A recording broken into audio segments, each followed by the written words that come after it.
Well, none of them can hide from the truth, yeah. Children have to go back to the roots, yeah. None of them can hide from the truth, yeah. Children have to go back to the roots. I'm telling you now, the truth, the truth. Telling you, yeah, the truth, the truth. You have to go back to the roots, the roots. Go to the roots, to the roots. Yeah, man, this is Benjamin out of the Smiling Coast, West Africa, Gambia, representing for the one and only Abu, the big man you don't know, the Soninke warrior, the man that brings the truth, Soninke warrior, the sign of enlightenment, the Soninke warrior, the righteous and the true African. Abu, reveal the truth to them, no matter how them try run from it, because none of them can hide from the truth, yeah. Yes, we have to dig back the roots, yeah. Fire! Subscribe now.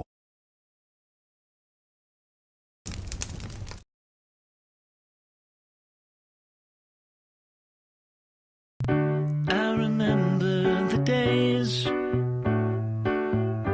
all those years ago that never fade away. And I remember your face when you hit the ground. I can recall the time and place on the midnight walk through the old streets, trying to turn back the clock to the days of old, back to the days when all the things we knew were made of gold. As the world moves on, time sings a song.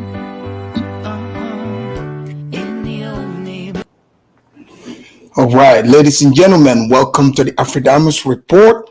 Please make sure as you are entering in, hit the like. I want to welcome all of you to today's edition of the Afridamus report. And yes, as the title said, Forever-VictimNews. If you are not new here, you are well aware that I have actually done shows about victimhood. But today I have a video here of a man who is not only a race hustler, a democratic shield, or a shuffler, but this man takes black victimhood to a whole new level. And I've been telling people there are layers to this. So the people that you talk to, that just get upset because they are trying to tell you that, oh, look, this is racism. You're like, okay, sure. Did it happen to you? No, that's not the point. It happened to somebody else, right? So they take that situation and blow it out of proportion. But then, you ask yourself this question. You're like, okay, what are you going to do about these things? If they are not happening to you as you're saying to me. For example, even if it happened to you, what would you do about it? So in this conversation here between Roland Martin, a very well-known race hustler, today I am going to uncover and show you exactly how the tactic is played, the game they play against white people. There is a special genre of politics about this. These people are making millions and millions of dollars off of this, just feeding people victimhood constantly, because it's like, okay, these people, right, they come to you, they can tell you about how much of a victim you are, and it's based entirely on your skin color. But now, have you ever asked yourself or asked these people, how did they make it? How come their skin color didn't stop them? Are they better than you?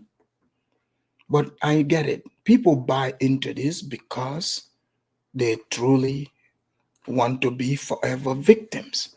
Because in the United States, right, they have monetized victimhood. And this same victimhood, where did it come from? From slavery. The people who were brought here as slaves because it was a market. They were bought. So even though they signed something and said you have been emancipated, not really. There's still a segment, you know, that have shaken hand with each other to continue to exploit this group whose ancestors were brought here. You know, they were bought and brought here, and they still continue to make money off of them. So, one way to do it is using fear. Because you see, just because we met in prison, we are in prison together, it doesn't mean all of a sudden we are related. You see? So that's what happened here in America. See, when people talk about slavery, yes, it's different African groups that were brought here, but it doesn't mean these people are related. And if you pay attention, you will be able to see exactly that, not like white supremacy whatsoever. These are completely different groups of people. And even when you were able to go and physically buy and sell humans in America, there were other blacks who were able to buy and sell other blacks. They owned plantations. Like your Tariq Nasheeds that you see that are using deception to make lots of money. That's all one form of it. You know, they tap into your fear. They keep you in a constant state of fear. You know, they keep replaying, you know, that history to you back to back. And many have bought into it. You know, they would rather, you know, blame their failures on somebody else. It's so much easier. Why would they point fingers at themselves when in fact they know damn well when you look into that camera or in the mirror, the man that looks back at you, that man is your own problem, or that woman. But people, they cannot face it. They cannot face it. So the people that Roland Martin works for, which is the Democratic Party, and the Democratic Party, the black people of America have been voting for them for over 50 years. I would say 53 years now. So if the blacks are saying they are a victim of the government who have been ruling the blacks, and who have the blacks been voting for the past 53 years? You see the point here? So this is literally, it's like a gang. Sometimes when I hear the blacks talk, I think they're shouting to all of us, asking us for help, you know, but their ego would not let them say, please, sir, help us. You know, it's like that movie. What is it called? Uh, um, it would come to me, but there's a movie where this black guy, they take him to, like, he's dating this white woman. They travel all the way, you know. What is the name? It's a very catchy name. I'll remember. It was played by Daniel Kaliwa, the Kenyan guy. He, um, the sunken place. Yes, the sunken place. Because most black people in America, when you talk to them, especially when it comes to politics, it's like they are in the sunken place. You're like, wait a minute. Are these people? Yes, get out. Thank you, psychological observer. Yes, get out. So you know how, like, in that Get Out, where they take those black people to a sunken place. Most people, they just probably just watch that movie as surface. But when I saw it, I saw the plot. They are telling you something in that story. Because you see, when those liberals ask, you know, they're like, you know, do they like Obama? They're like, oh yeah, they would have voted for Obama 3 times. But what you would consider to be the true definition of racist, right? It would be those people. But those people are able to manipulate black people because they truly, their agenda, they are the ones actually hurting the blacks. But they put black people in a sunken place where black people vote for their own oppressors. They continue to vote for their own oppressors. I mean, if you look at the 2020 election, it is a disgrace. How can a moral people come out and support criminality? How can a moral people support chaos and the breakdown of society? That is not possible. So the voting is beyond just somebody standing in front of you. You are voting for principles. And when the devil comes in front of you, there's a reason why the devil would never have mercy for its victims. Because how do you become the devil's victim? You have to shake hand with the devil. The devil comes and presents the agenda to you. But the devil can never hurt you if you don't buy into the agenda. So how can you buy into the devil's agenda and then cry? And then cry later? This is what has been happening to black people. So to get to the blacks, if white people come, the white liberals themselves, come just by themselves and start talking, then it would look suspicious. So they need their black minions, the ones that would go off on any black who dare questions this doctrine that is being sold to them. It is forced down your throat. There's special technique. They pull you into topics that only they know, it only exists in their world, and then they start gaslighting you. If you're white and you're logical, that would make you a racist and a white supremacist. If you dare challenge, this illogical and victimhood, con game that is being sold to not only white people, but to the rest of America and the rest of the world. So there are people who have perfected this. They have perfected it to the T. There are people who are at the top who have taught these people how to use manipulation techniques, because they know truly, people are going to be upset at this, but they understand with the history of black people, it's easier to sell this mumbo jumbo to them. All they have to do is use fear. You see, there's an old African saying, if there's no enemies within, none can exist outside of you. So they understand that the fear already exists. So they use that fear to control the masses. So they use people like Roland Martin to come out and feed the people propaganda non-stop. So you cannot challenge him whatsoever. But luckily, we have a video here where he went on a show, and this is a great conversation. All right, all the questions were asked, but you will see for yourself how a race hustler actually duck and dodge from all the questions. But before we go to that,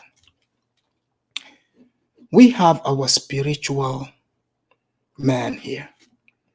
Let us hear from the spiritual man what is the message he received from the African gods about blacks, and the conclusion he's come to. Let's hear him. The man that can fly by air. Here we go. Foolish. Like Africa, we are foolish people. It's okay. Yeah, we are foolish. It's okay. Because so I want to my gender or my continent. I want to change continent. Okay. Yes, I want like to just be a white man, because it's like being a black man. If you are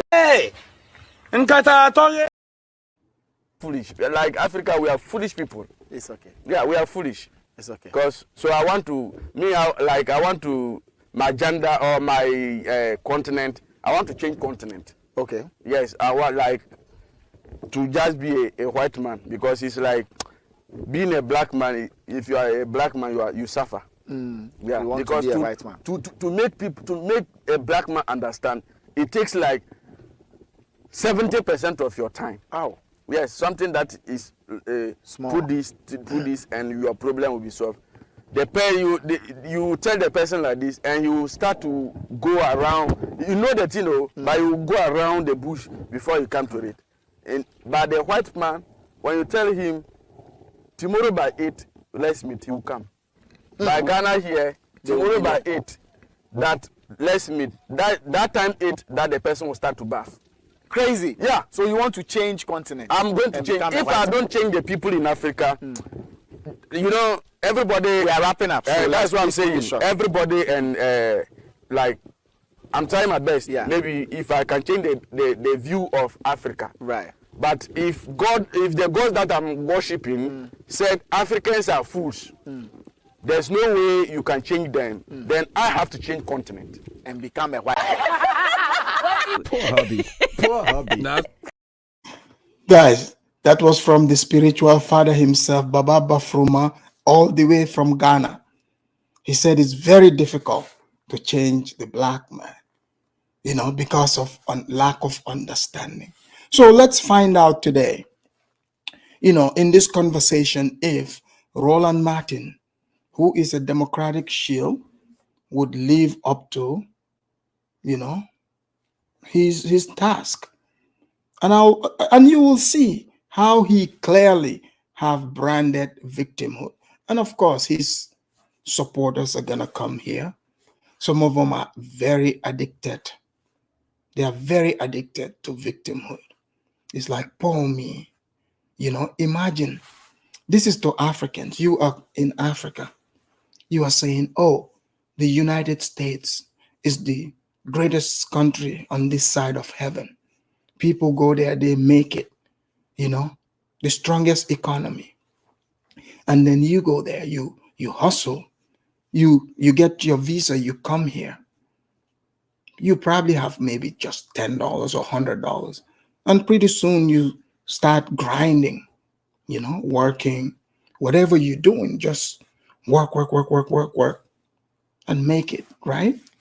To whatever standard you want. But at this point, you have way more than $10. You even have house or houses, So your skin color, your background, your national origin, your religion, none of that have stopped you.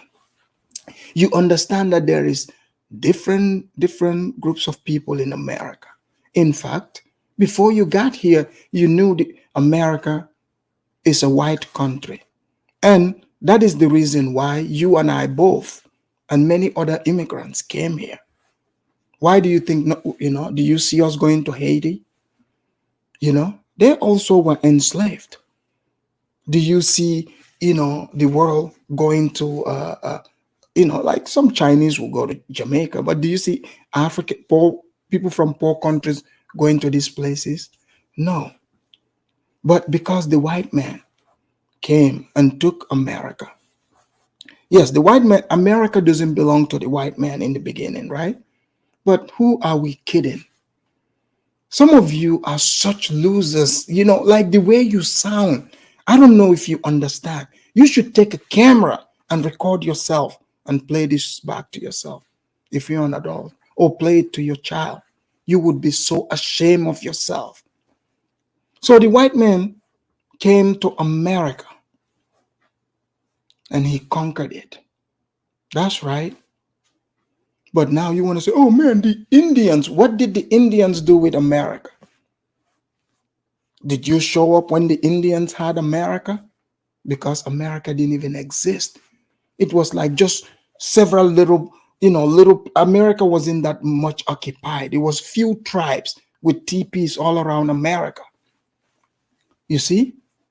So the white man took America from, what it was back then, united it and made it great.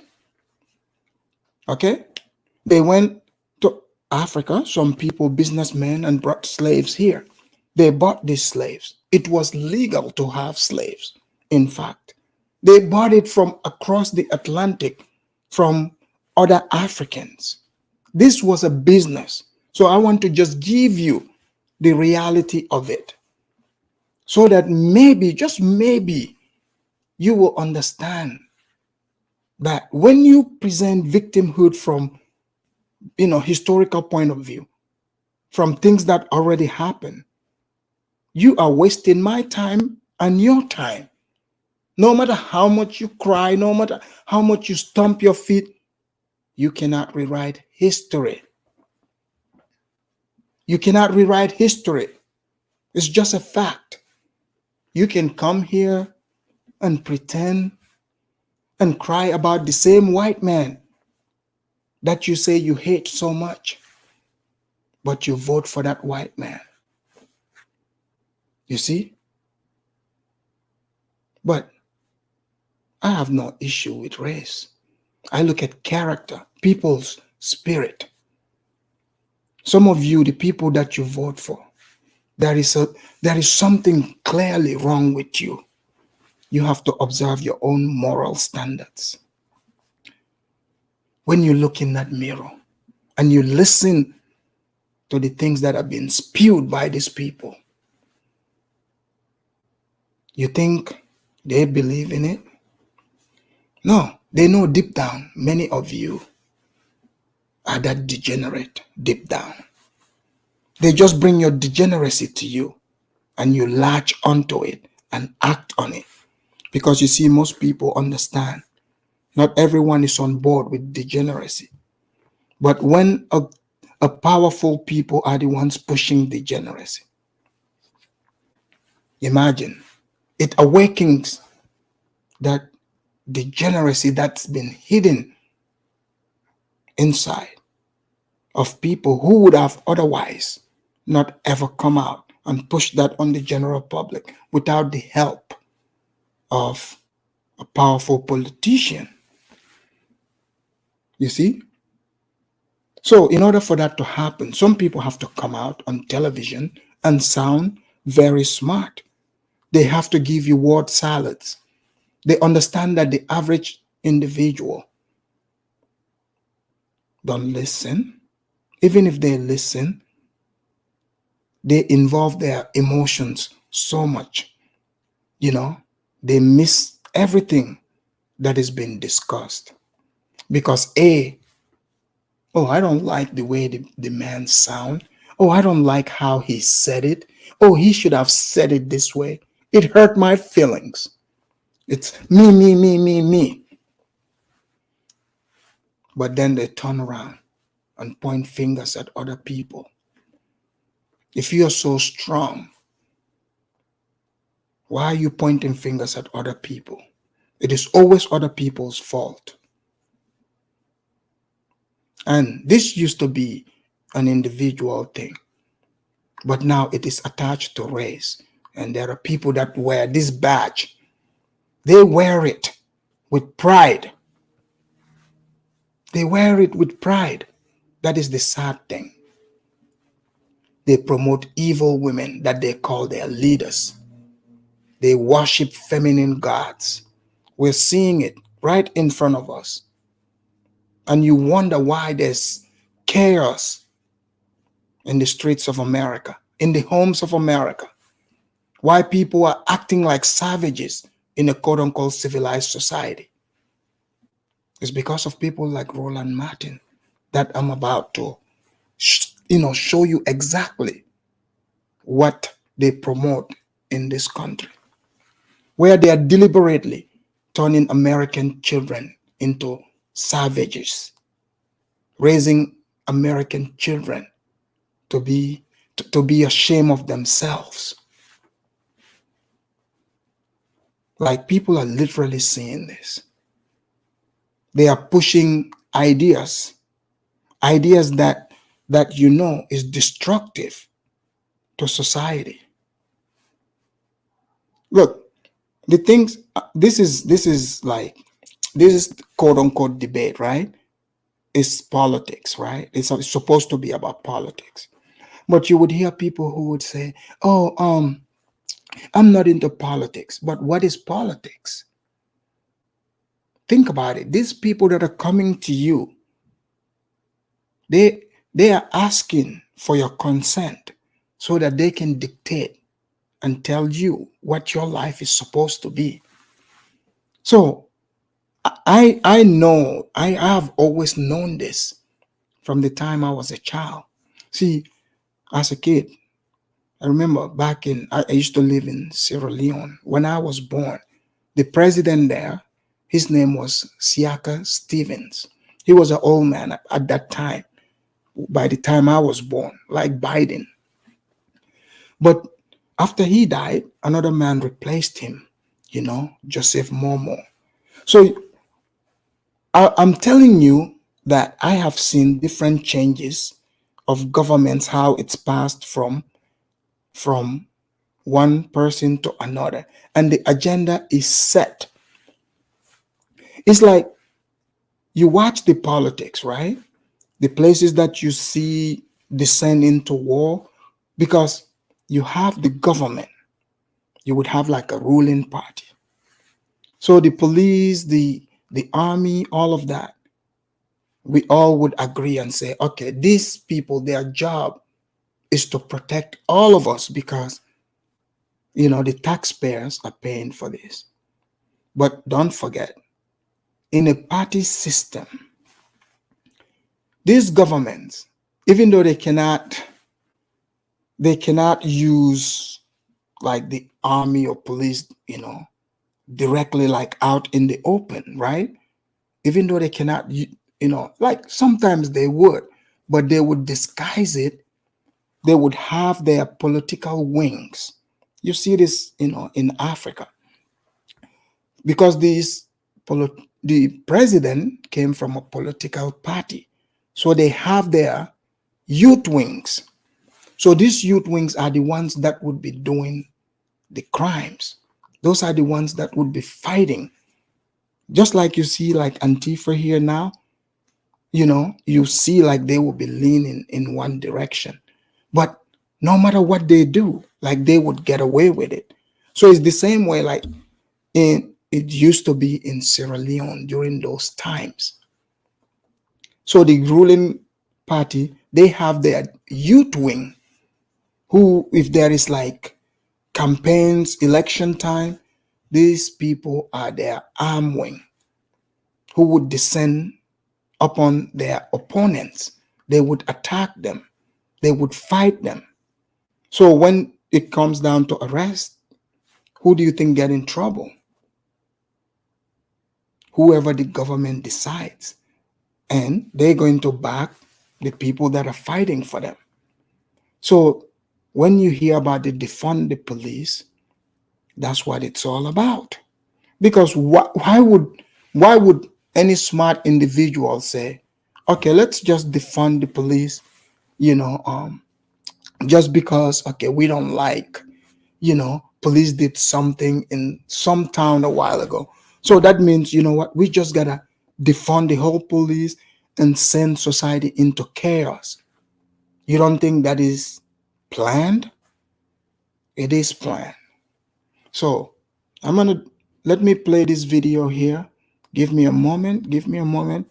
We are about to get in the show. Guys, please hit the like. Let's increase the likes, because that helps put us in the algorithm so that a lot of people can come get this. Let me find here.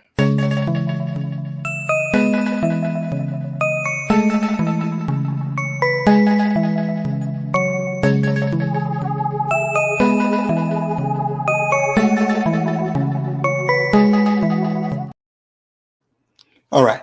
So, I'm about to start it, but before I start, let us welcome Roland Martin to the stage because he's going to be doing the Democrats' work here. I can do some shuffling too. Look out, man, what you gonna do? Look out, boys, it's coming through. Yeah, man, yeah, man. Boy, he got educated feet. Boy, I practice all the time. Here's one I sat up all night trying to do. Get this.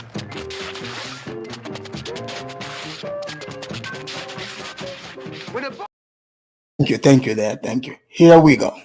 30 cities in American crime ran by Democrats. Why? First, I will tell you. Tell us. First of all, it's where African Americans are living. So let's bring up Chicago in particular. What you have had in Chicago is you have had some of the greatest racial segregation, not in 20 years, not in 30 years, but literally in 100 plus years. Led by Democrats. No, hold on. Here's the deal, though. Oh, So, welcome to the Afridamus report. So, guys, this is Roland Martin, a Democratic shield and a gatekeeper, and you will hear that in this conversation.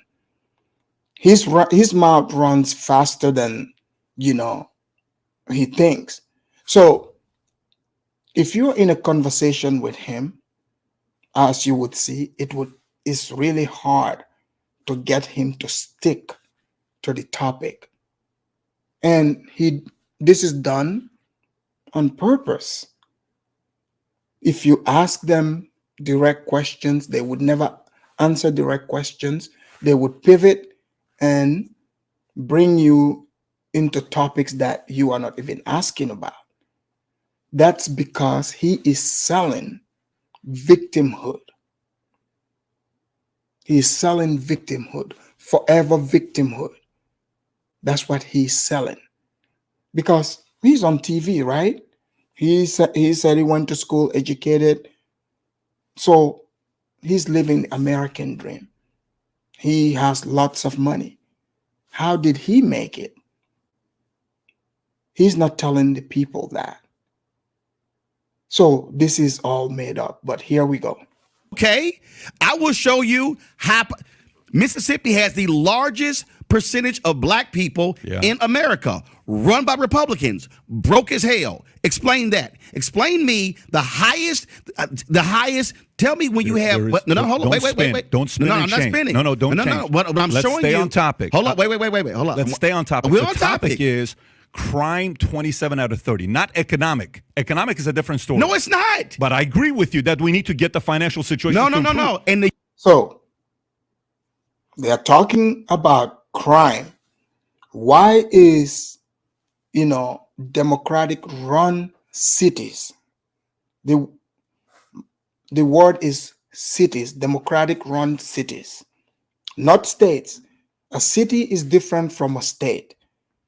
So that's what he's been asked.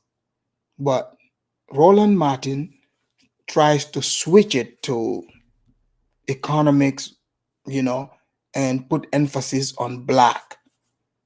You see? Because that is to rouse those people who believe that everything that's ever happened to them is because of their skin color, because they are black. So those are the people he's trying to appeal to. And he's doing it on purpose, because when you keep those people in a forever state of victimhood and keep their fears up, then they can exploit that. The Democrats can exploit that and just keep selling them empty dreams. And when it's time to pay up, they point the finger in another direction. So it is all a game. But here we go. you're making the You mistake. went to Mississippi. No, you're making the mistake. Here's the mistake you're making. 27 out of 30. Here's the mistake you're making. When you say crime, I just obliterated a black conservative on my show on this whole issue. When you say crime, you have to then say, okay, what creates crime? No, what? So the man is asking about the cities with crimes, but he's telling him, no, this is how you should, this is what else you should have asked me. No, you're there for a debate, right? How are you going to tell your opponent what questions to ask you? That's why he was struggling to get it out, because exactly he's, stuttering, because he's trying to formulate, he was trying to come up with something to try to pin the man down. But let's continue. Creates crime. What creates crime? When people are not doing well financially. What else? Your surrounding and environment, who you're around. No, what else? Pick up habits. What else? Bad policies. No. Look, this is the technique. He doesn't know, Roland doesn't know what he's talking about. So he's there trying to quiz this man, to try to see what things he would come up with, so he can base his argument on it. So it is the typical way for race hustlers, because what it is what do? They would raise their voice. They would raise their voice, thinking when they raise their voice, that means whatever they're saying is true. So this is a so-called debate, because Roland, this man doesn't like facts, even though he keeps saying facts, but maybe in another planet. But we'll let him go on. Well, see, you're jumping to policies. But it is bad policies. Wait a minute. No. If I lead a company, Roland, the underpinning. Hold on, wait. If I run a company and I'm the CEO of the company, if the company improves or doesn't improve is based on my policies.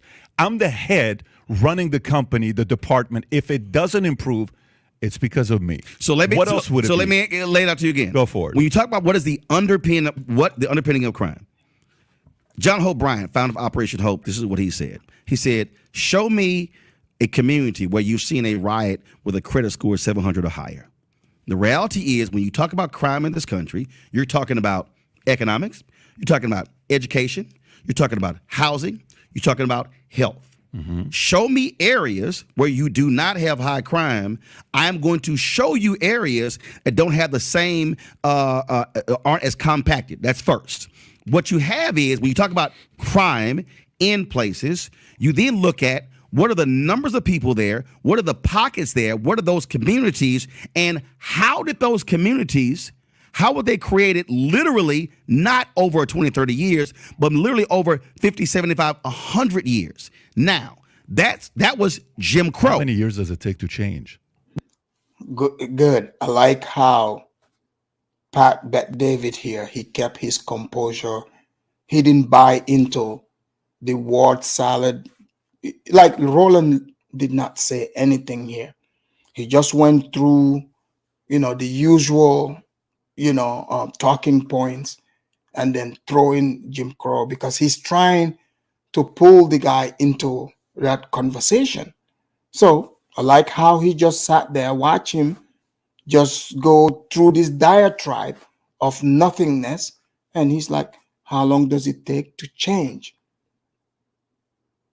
That is the question. So, all right, fine. All this is happening. You guys are not all the poor people, or the poor people he's talking about. When will they change? How long does it take to change? Let's hear what Roland is going to say. What are you talking about? How many years does it take to create change? When you have, how long does it take to create change? First of all, you're talking about a black in America. How long does it take to create change? When you have had, yeah. Okay. You see, he's not answering the question. He's not going to answer the question. As usual, he has to bring in the victimhood. That's how he's programmed to think. Watch where he goes with this. Okay.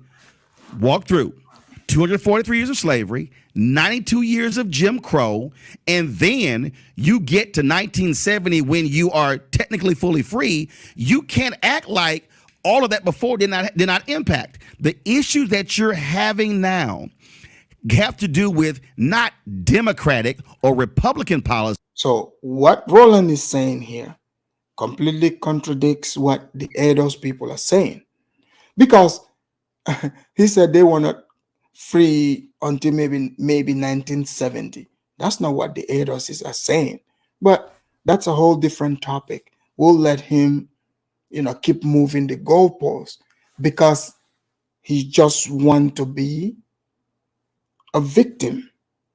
Not just him. There are millions of blacks that watch him. Those are the people he is speaking for. This message is for those people, just so you know. It has to do with literally white supremacy and Jim Crow in America. We are still, to act as if we are still not dealing with that. How did housing discrimination take place in this country? Do you know who created it? The realtors. They apologize for it. Why are you going away from the question? No, because here's the deal, though. You don't want to deal with what creates crime areas. You got to realize this. Listen, I'm dealing with the real truth. How they create it. What you're dealing with is, there are democratic areas. What I'm dealing with is how do you deal with the historical reality of neighborhoods that simply can't be just, we elected one person and they're just going to change it. Roland. So, guys, are you seeing this? Are you guys seeing this? So this is who, those old black people follow. People like Roland. He is refusing to answer a direct question. He is refusing to answer a direct question because he knows if he answers the question, it destroys the victimhood and this racist narrative that they've been selling. So he's not going to answer the question. He would try to get this man into another topic that he already picked for himself. It's like talking to people like Roland. It's not like you ask him a question, he answers, or he asks you back. No, it's sort of like a lecture that he tries to take you through. But his lecture is not even based in reality. You see, he would use little incidents here and there and blow it out of proportion. And the stories he would tell, he is the only one that seemed to know the stories. How do you argue with that? How is that even possible? If I'm trying to talk to you and you're telling me about, your hometown, what you did there, like I'm not from your hometown. I don't know you. This story you're telling me, like I cannot confirm nor deny this story. You are the only one that knows this story.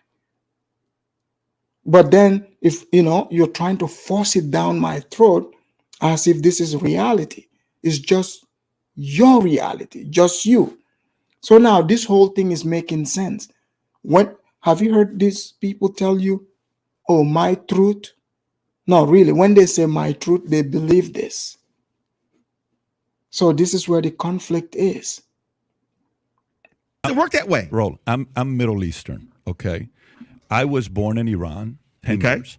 My mother's a communist, my dad's an imperialist. We escape, we go to Germany.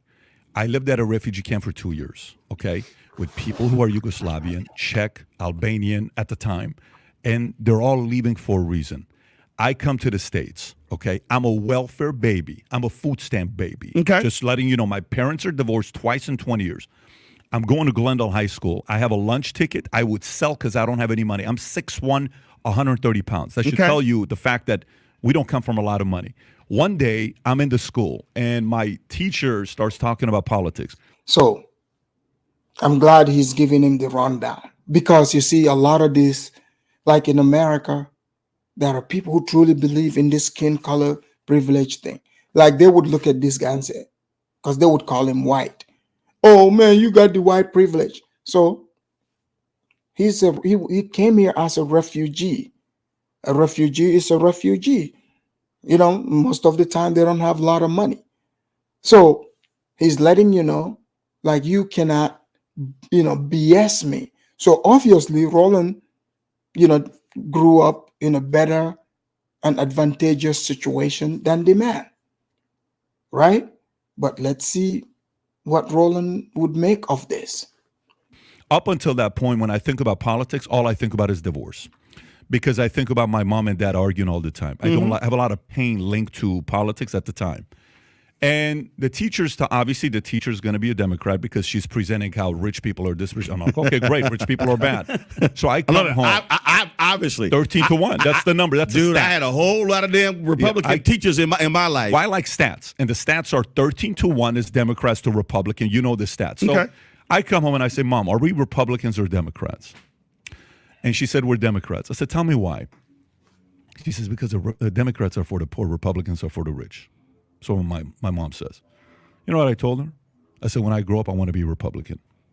Not because I want to be a Republican. I don't know what the policies are. So first of all, who's actually for the rich and the poor?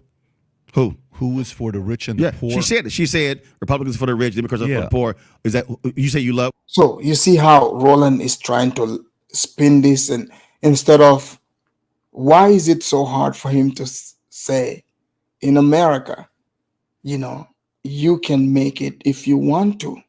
Yes, there are going to be people who have issues with you as a person, of course.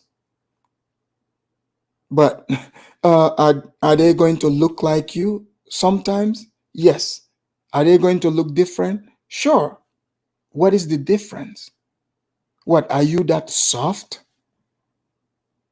Yeah, this guy, his background is refugee. And he's not the only one. Yes, African refugees come here too and be successful. Way more successful than the native blacks. And they came from war zones, refugees. Ilhan Omar came from a refugee camp. She's a Somali. Now she's a US rep, But she's another one that pushes, these BS ideas instead of, telling the empowering story. So it's all a game. Is it true or not? First of all, is it true or not? Whether that's true, statistically, more rich people are on the Democratic side today than the Republican side. But no. You say who are for, not who's rich, but who are they for the policy? But Roland, this is you. You're smart. No, your mom said it. I understand, but you're a smart guy, bro. Listen, when I watch you, you're not a dummy. You're very smart, okay? So sometimes John Maxwell says something very important that I completely held to myself. And every time I break this, I don't like it. He said, the moment you learn sales and you learn persuasion, okay? The moment you learn the ability how to persuade, you, me, we learn how to persuade. He says, be very careful to not go one step above that, which is to manipulate just to win all arguments, because you can.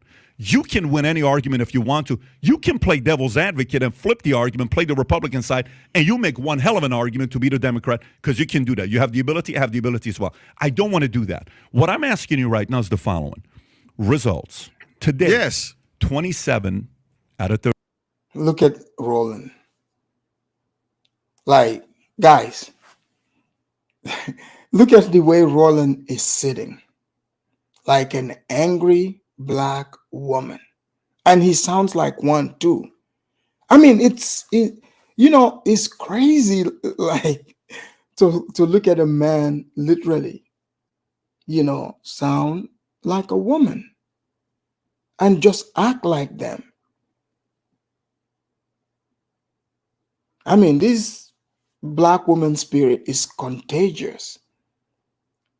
That's what Roland is displaying. See, when those angry black aunties are mad at you, it's very obvious. They wear it on their sleeve. You know, when you hear people say, "Oh, you wear your hurt on on your sleeve," that's what it is. It's all over them. They don't know how to hide it. Start shaking, putting their hand under their chin, just like Roland is over here. So let's let Roland continue. Cities Yes. that are ran by Democrats are the highest crime in America. That's stats. What states are those in? What are those states? The states are different than the community. New York, Chicago, No, LA. but that's not the thing. The state is the community. The city is where. What are you talking about? The city you're in is what you can touch. Every year you come up and you say, "Re-elect me. I can touch help." the state. Listen, I am born and raised in Texas, Houston, Clinton Park. To act as if what? No. Oh, so then what you're saying is, Do you see how he raises his voice, trying to be dramatic? We all know clearly there's a difference between the city and the entire state. The state has a governor. These cities have mayors. Okay? Like, you would see one city, like let's look at Chicago. It's not every city, in Illinois that have the same crime rates as the city of Chicago itself.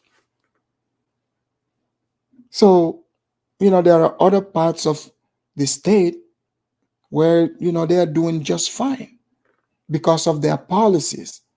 So it makes sense and fair to point at the city, not the entire state. It cannot be the entire state. Mayors, they're a waste of time. No, see, because they can't do anything. First of all, I didn't say that. Let me finish my thought. I am born and raised in Houston, Texas. Grew up in Clinton Park neighborhood. To act as if what happens in Austin does not have an impact on Houston is crazy. You're making excuses now. No, I'm not. You're making excuses. Okay, here's now. the deal though. See, it's real easy to say it's excuses when I'm stating facts.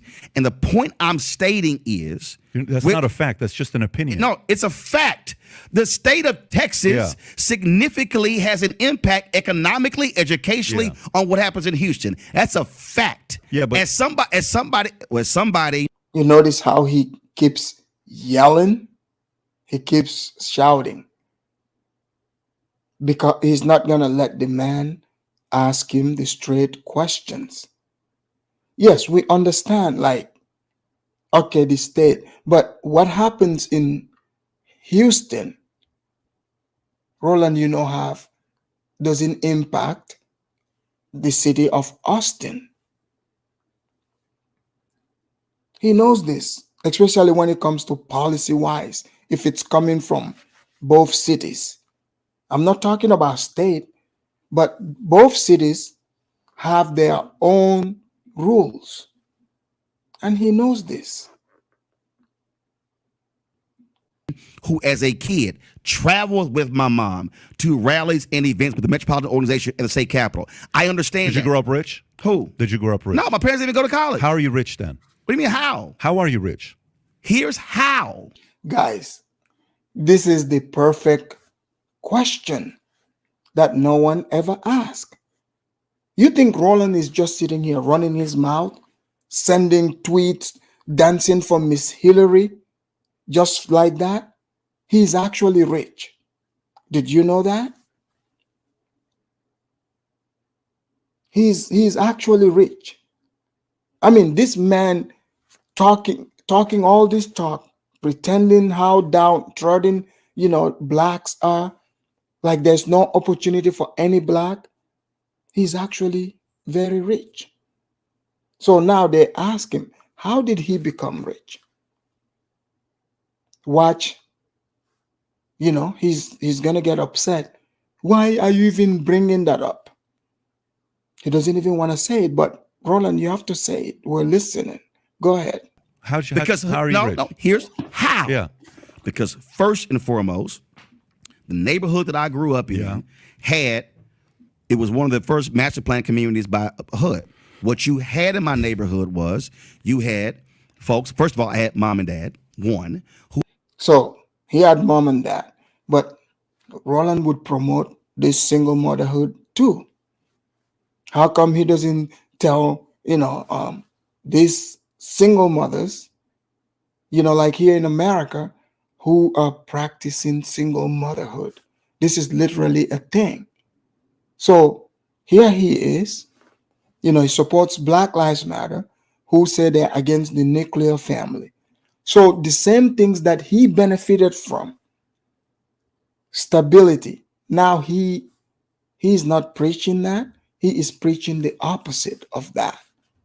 That's how you know the person, is not sincere. They are defrauding you. They are playing a game.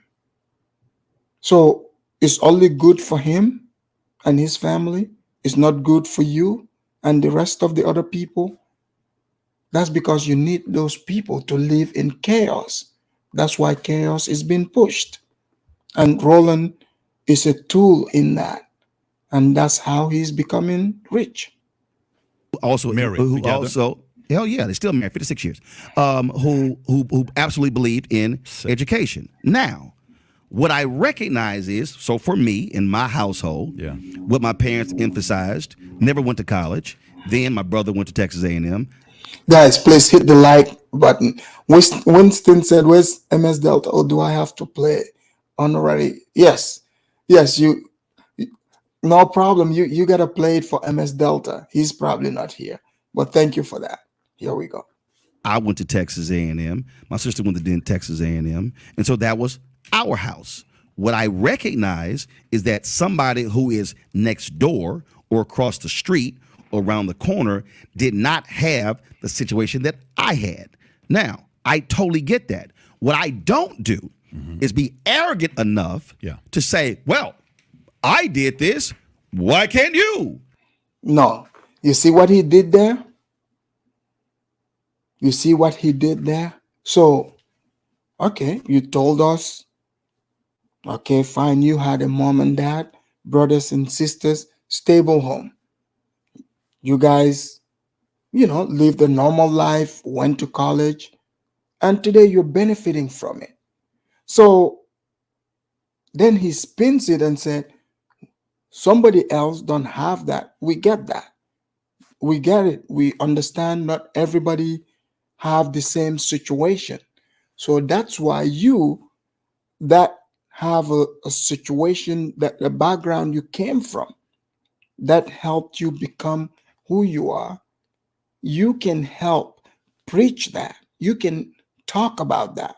So the people who did not know how to get there can learn from that.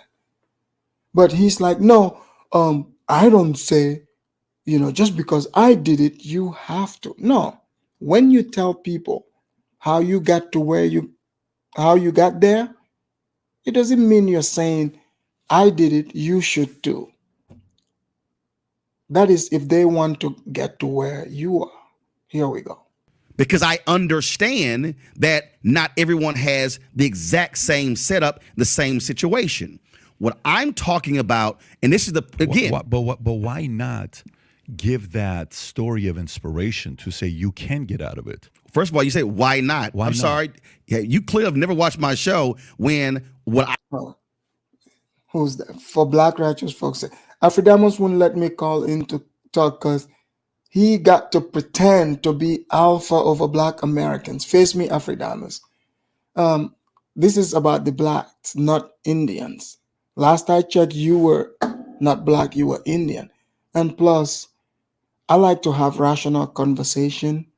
I don't talk to women who pretend to be men, trying to be loud and obnoxious. I don't do that. So over here, just sit in the back of the class and listen while I run the show here.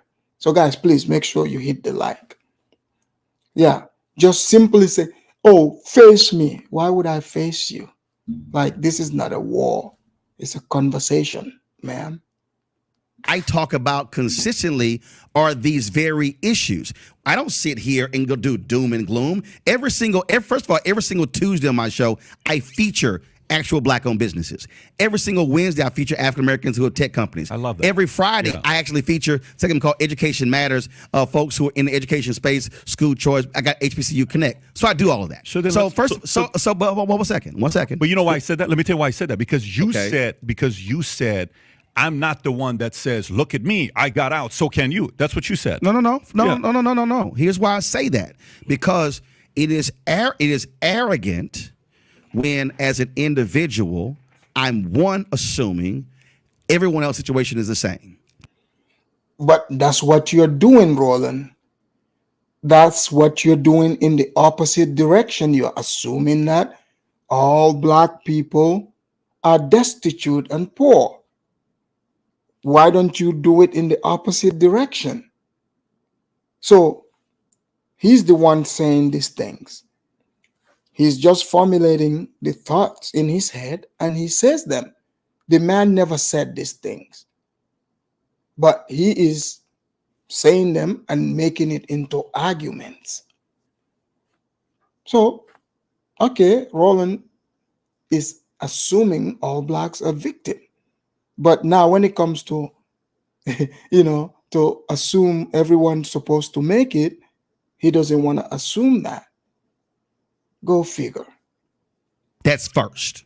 Two, it's also arrogant to then not actually study and look at how from a macro level. See, you're describing a micro level. Here we go with the, what is it called? The race jargons. When they start going, macro, micro, that's that gender language talk. The feminism words, those are the ones coming. You can always have that singular individual or this person or that person or this family. That's micro. What I'm talking about is macro issues. And what I'm saying is when I look at communities, that's not micro, that's macro. Even within the African American community, when you dealt with Jim Crow, you couldn't live anywhere else. You literally could not live anywhere else. Bottom line is if you were black and had money, and then you were black and broke, you were literally living in the same neighborhood.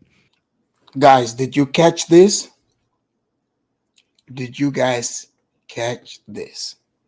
So people, they promote, they say, oh, racism, the whites are evil, right? So Roland has a problem. He's like, oh, during Jim Crow, if you have money, rich, black or poor, they live around each other. I thought it was a community. Are you saying the rich people are too good? Like rich, white, black people are too good to live around the poor ones?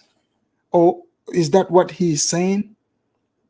So is this oppression, or your fight is to go be around white people? So what, the blacks can live around each other? So the fight here is for the blacks to fight, not to be around other blacks when you have money. He's saying it without saying it. After Jim Crow ends with integration, what then happened? Those African Americans who were middle class, upper middle class, began to move away. What then began to happen was you had areas where poverty increased even more so. Why move away, though? Why move away?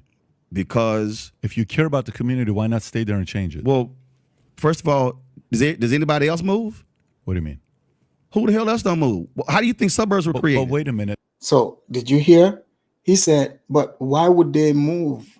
Why not stay there? Like the rich ones stay there and help lift up the poor ones. So all this, the fight is, so when you hear this Jim Crow thing, the fight is to go be with white people. So that's not oppression, because if the white people were oppressing you, you will not be fighting to go live with white people. In fact, living around each other should be the goal. Like you are happy that you are left alone. But no, you had to fight for the white people to take you in. That's the argument Roland Martin is doing here shamelessly. You have to listen to what he's saying. He's literally saying the blacks cannot uplift themselves. The blacks cannot do it for themselves. So they have. He's like they have to move. Just listen to it one more time. What do you mean? How do you think white flight was created? But so everybody but else if you get to move, act- but we can't move. No, but if you act like you care about the community No, as much guess as what? you do, stay but no, there. but hold on, no, but I'll answer your question. Go ahead. Do you know why? Because when African Americans were living in black neighborhoods, Yeah. they also had economically depressed housing values, and the reality is they were not able to Change it. Help change it. Are you serious? Yeah, I am. Guys, do you see this? Oh, the best blacks in the world, the strongest blacks in the world. Now, Roland Martin is at the at the top food chain of the black race hustling world.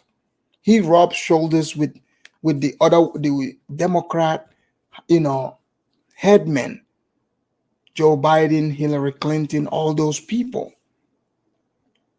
So this is the narrative. This is what they push, that blacks, he doesn't think blacks can change anything for themselves. Look at how outraged he is. He can't even look at the man. Simply the man suggesting, you can change, you can change this for yourself. So Roland Martin is mad that this man suggested blacks do for themselves. But here we go. Okay, hold on. I'll give you an idea. Here's OD. Are you familiar with Palmdale? I'm gonna need you to be drug tested.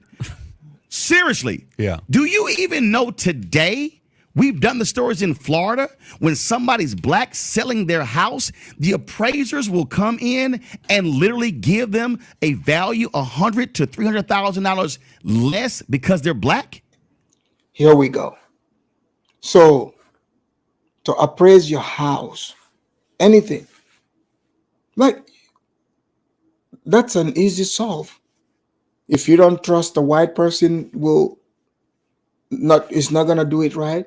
There are black people who do appraising. Appraising, you literally have the power. You can choose your own appraiser. It's not like they're like, hey, you have to take this person. No, you're the one calling them. You're the one selling your house. So if you think white people, are buyers, they are going to, depreciate it, you can get your own black appraiser. Easy fix. But like I said, it's forever victimhood. He will never allow, the victim, the people he's victimizing, to see that no, in fact, this here is not true. I have the power to dictate my own life. But okay, maybe some black person, let's say that happened. Is that everyone's experience? Is it maybe because this person has nothing to do with, them being black? Maybe because that's how much that house cost. Because if you're rolling around, to be honest, when you go to like majority black neighborhoods here in America, the cities I have visited, black neighborhoods, they do not generally renovate their houses. That's where you would find the old houses. The yards are, the grass is all dry. It's not, there's no upkeeping.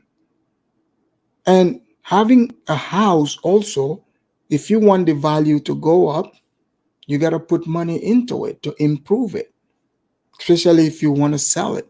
If you want to get top dollar for it, you have to maintain the house. But you can't have, the house, the paint is falling off, the grass is all dry. You're talking about, in this area, the white people are racist, so therefore, they send a different type of water, like the white people are racist against the grass. Like you hear all kind of excuses like that. How does that make sense? You see? So that's the truth. Upkeep is 100% what determines the price of the house. It has nothing to do with your race. But here we go. You know that that's actually happened, right? You'll take one story and say that. Oh my God! On how many occasions has that happened? Are you serious? Do you think a message like Okay, why don't you go ahead and Google? Why don't you go ahead and Google? How many times has that happened? No, I believe it's happened, but how many times has that happened? The New York Times literally just did a story talking about the systemic racism that exists within housing appraisals. This is a fundamental problem. I'm trying to see you're living in. So the New York Times is not biased at all. The New York Times is super honest, right? The New York Times is not one of the tools of the system that you, Roland Martin, is trying to promote, the idea, the agenda. Okay, if this is happening, why don't you roll it out, educate Black people and say, hey, this is what is going on, wake up. But now he's going to try to spin this and attach some type of narrative to it to make it seem like, oh yeah, this is the reason why Blacks are not rich. Yeah, because before they came to America, they used to be rich. But here we go. In a different reality. What progress are you making by saying that? What progress? So what you're doing? I'm trying to end that. Okay. Do you know how inherent? Okay, hold on. You say you're middle. Look, for Black righteous folk, I'll let you continue to comment in my comment section as long as you stop doing it in all caps. You don't need to be yelling. We already have enough of Roland Martin yelling over here. Like, how does one yell even when they are typing? Like, how is that possible? You guys think this is I'm just making it up? This woman, when she speaks, she yells. When she types, she yells. Please stop yelling in my chat and write with small caps. If I see you yelling again, I'll have to put you in timeout. Okay? Thank you. Eastern, right? You're trying to. Hold on. You said you're Middle Eastern, right? I am, yes. How would you feel? How would you feel? Yes. If you're selling your home, you've got a home that right, and you put upgrades in it, and you're. Hey, thank you, but don't listen to these people. If Roland is not Black American, then who is? Who is? Is this silly FBA people, Tariq and his group?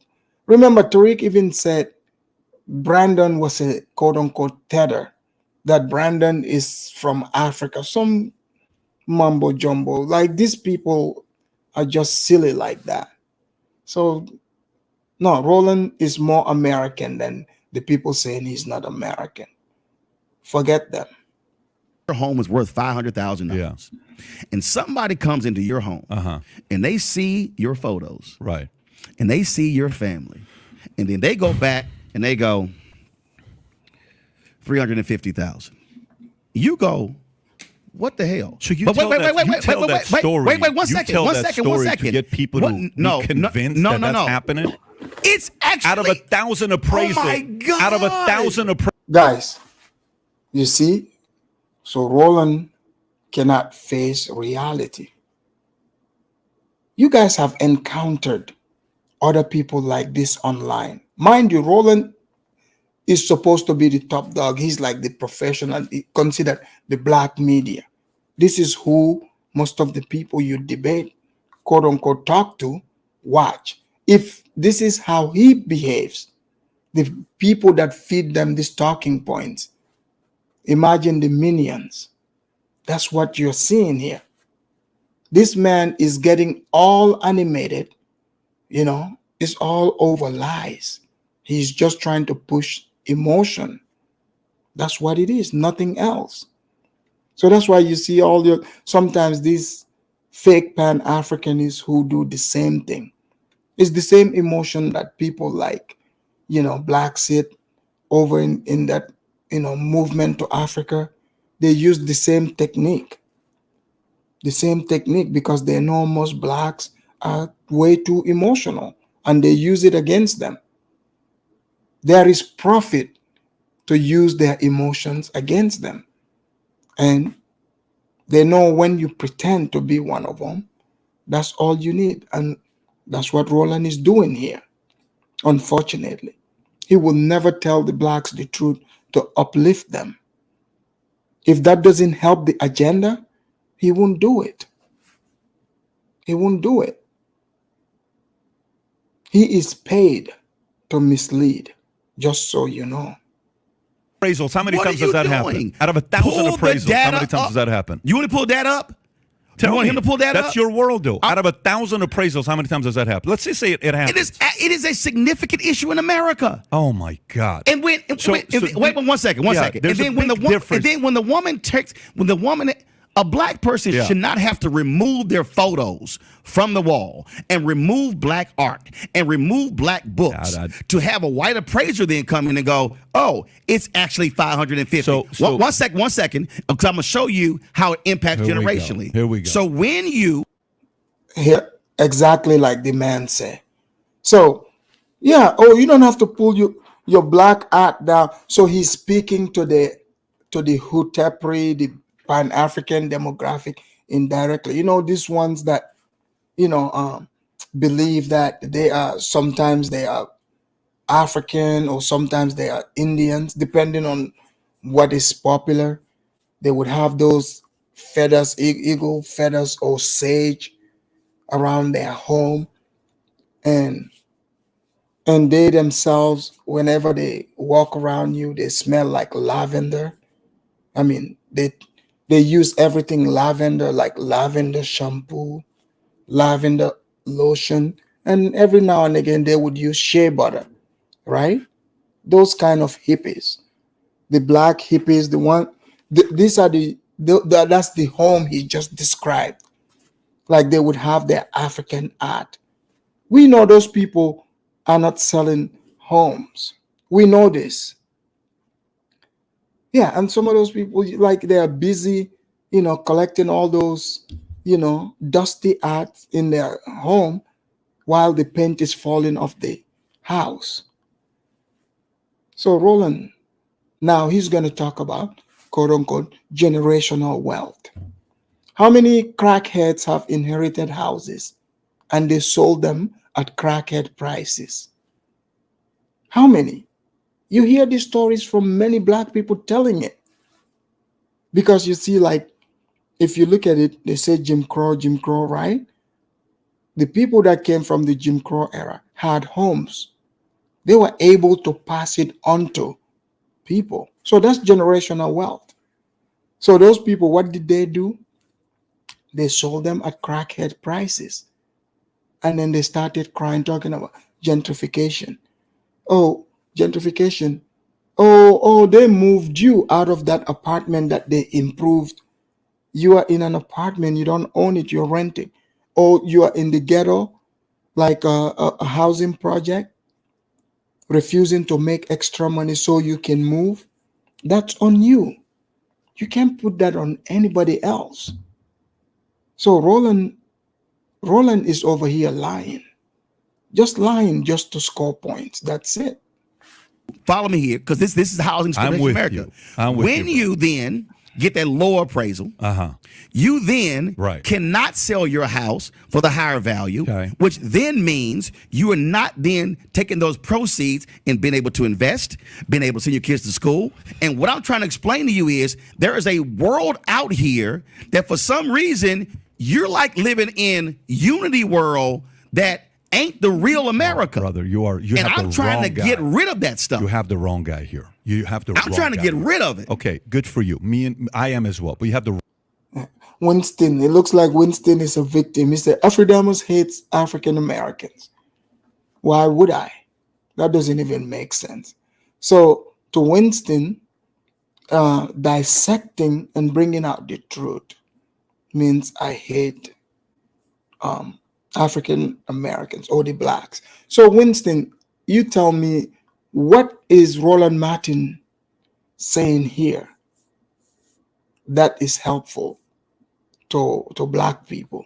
I just want to know, what is he saying here that is going to empower any black person? If you write it down there, if it's true, I'll agree with you. But I haven't heard it yet. But maybe it will come. I'll continue listening. Wrong guy here. And here's what I mean by that.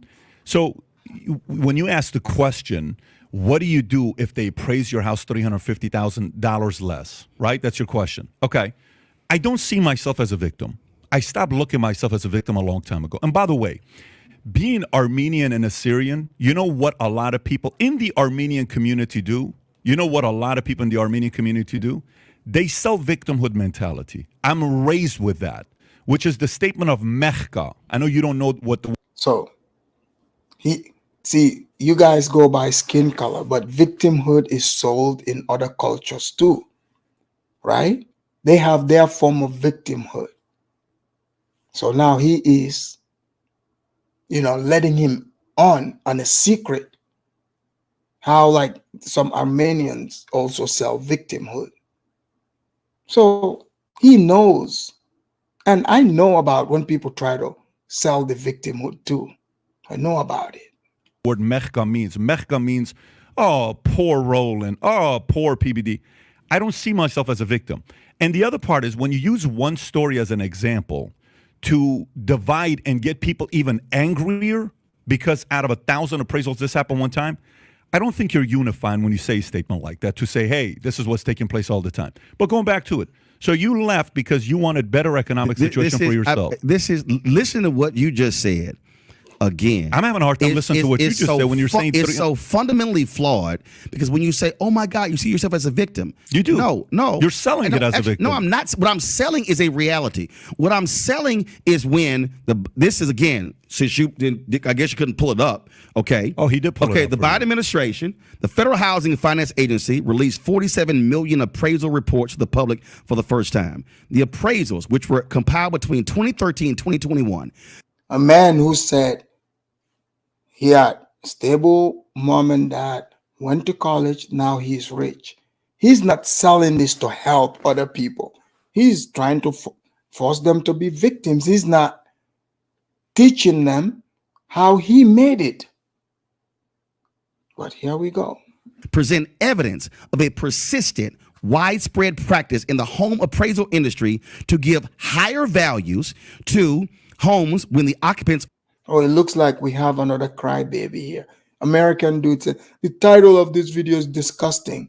Well, is it true? Maybe you're just coming in, but let's hear Roland Martin tell you, how much of a victim you and others are. Or white, and devalue them if the owners are people of color. That's such bullshit. That's such bullshit. You know why? Hold up. Let me tell you why that's such bullshit. They actually took the reports and showed the data, and now you call it bullshit. Of course I call it bullshit. So wait a minute. So you ask for the data and the facts. No. And now you give your opinion first of all, because you don't like the facts. Bro. Come on, man. Do you run a company? Yes, I do. Okay, so when you run a company, how much shit can I find in the OPEX? How much in the what? With OPEX. When I go into my balance sheet and I look at my expenses, my monthly expenses, what I'm paying for, rent, employees, benefits, workers' comp, I can give a number and say, we lost $280,000 this year. And it's like, oh my God, we lost $280,000. And then I open up the balance sheet and then boom, I'll see you're moving your face like you don't know what I'm talking about. First of all, when I see a data like this, tell me the whole story. To jump to conclusion with something like this without seeing the entire story is ludicrous to make a comment like that. But analyzing the millions of appraisals by using census tracts as a proxy for neighborhoods and comparing communities with nearly identical housing stock, two researchers found that the results showed a clear correlation. The higher the proportion of white residents in each community, the higher the appraised value of individual homes. They compared similar data. So Roland is not making sense here. Okay, can I just be me in the back there? Show your camera real quick. Let me make sure you're not a troll. You've never called in before. Let me make sure you're not a One of those degenerate trolls. Okay. All right, gotcha. All right, I got two callers here. Let me put one in the back for a minute. Let me hear the other one. All right, Judas Supremacy. Welcome to the Afridamus Report, Judah. What do you want to say about this topic? Judah, are you there? Oh, yes. Can you hear me? Yes, I can hear you loud and clear. Yes, Afridamus. Man. Because you look at like Roland Martin. Are you surprised? Do you know who Roland Martin is? Oh man, come on, man. Wasn't he the former? He used to work for CNN, man. What are you talking about? Yes. Yeah. So, how do you think he's doing in this quote unquote debate? See, man, these people are just hypocrite, man. They are hypocrite. They come in with blame tactics. They find every little things that doesn't suit them to bring it as evidence. These are just, how long will they keep doing these things, man? It makes no sense, right? You see how he got caught. He got caught in his own game, right? They leave the neighborhood because they're making money. They don't want to be around their own black people. They don't want to help them. They don't want to help them come out from the sufferings that they have. Judah, when you heard him, when the man said, "Okay, why don't you guys build your own area?" It sounds like in Jim Crow they are fighting to force themselves to live with the white man, but they say the white man is evil. I asked a black guy, I asked an African American, I said, segregation in this country. He told me how segregation was bad. I asked him, why was segregation bad? Instead, you guys were living in your own neighborhood. But come to find out, why was it bad for them? Because they wanted to eat the same food the white man was eating. They want to drink the same water. They want to mingle. That's why they call that's why they call segregation bad, because their own neighborhood was getting messed up. They couldn't clean But by it. who? Couldn't develop by their own people. They could not run their own neighborhood, because during segregation, they were the ones that were taking care of their own things, but they couldn't do it. The pastures on the other side was greener. Those people were watering their environment. There wasn't no gun violence. Everything was doing well. Things were going good. Schools were functioning. On this other side that was run by black people, guess what? You could not walk down the block. And it's the same. It's the same way today. Look at Lori Lightfoot, black mayor. You go to Baltimore, like all these black cities led by black mayors, they seem to be a no-go zone. A no-go zone. And guess what? They want to now move into the suburb. And that is what is causing problem. Who controls the suburb? We know they don't control the suburb. When they get money, they want to move to the suburb. They know their own neighborhood is messed up. They don't want to turn around and blame it on the other people, man. That's why I told you, I live in a sundown city, and I like it because I'm more safer in a sundown city than in a gun-down city controlled by black people. These people are just so arrogant and things. See, how long will you keep coming with these tactics? That's why when you hear them talk, man, it doesn't make sense at all. I will tell you that, and I'll just keep it like that. All right, hold that thought. Can I just be me? Go ahead. Hey, what's up? I hope you'll let me speak because I'm not going to be rude. I just want to as long as you're not rude and yelling. I really don't like yelling, to be honest with you. I really don't. Okay. I don't know if you've been paying attention, but what are you today?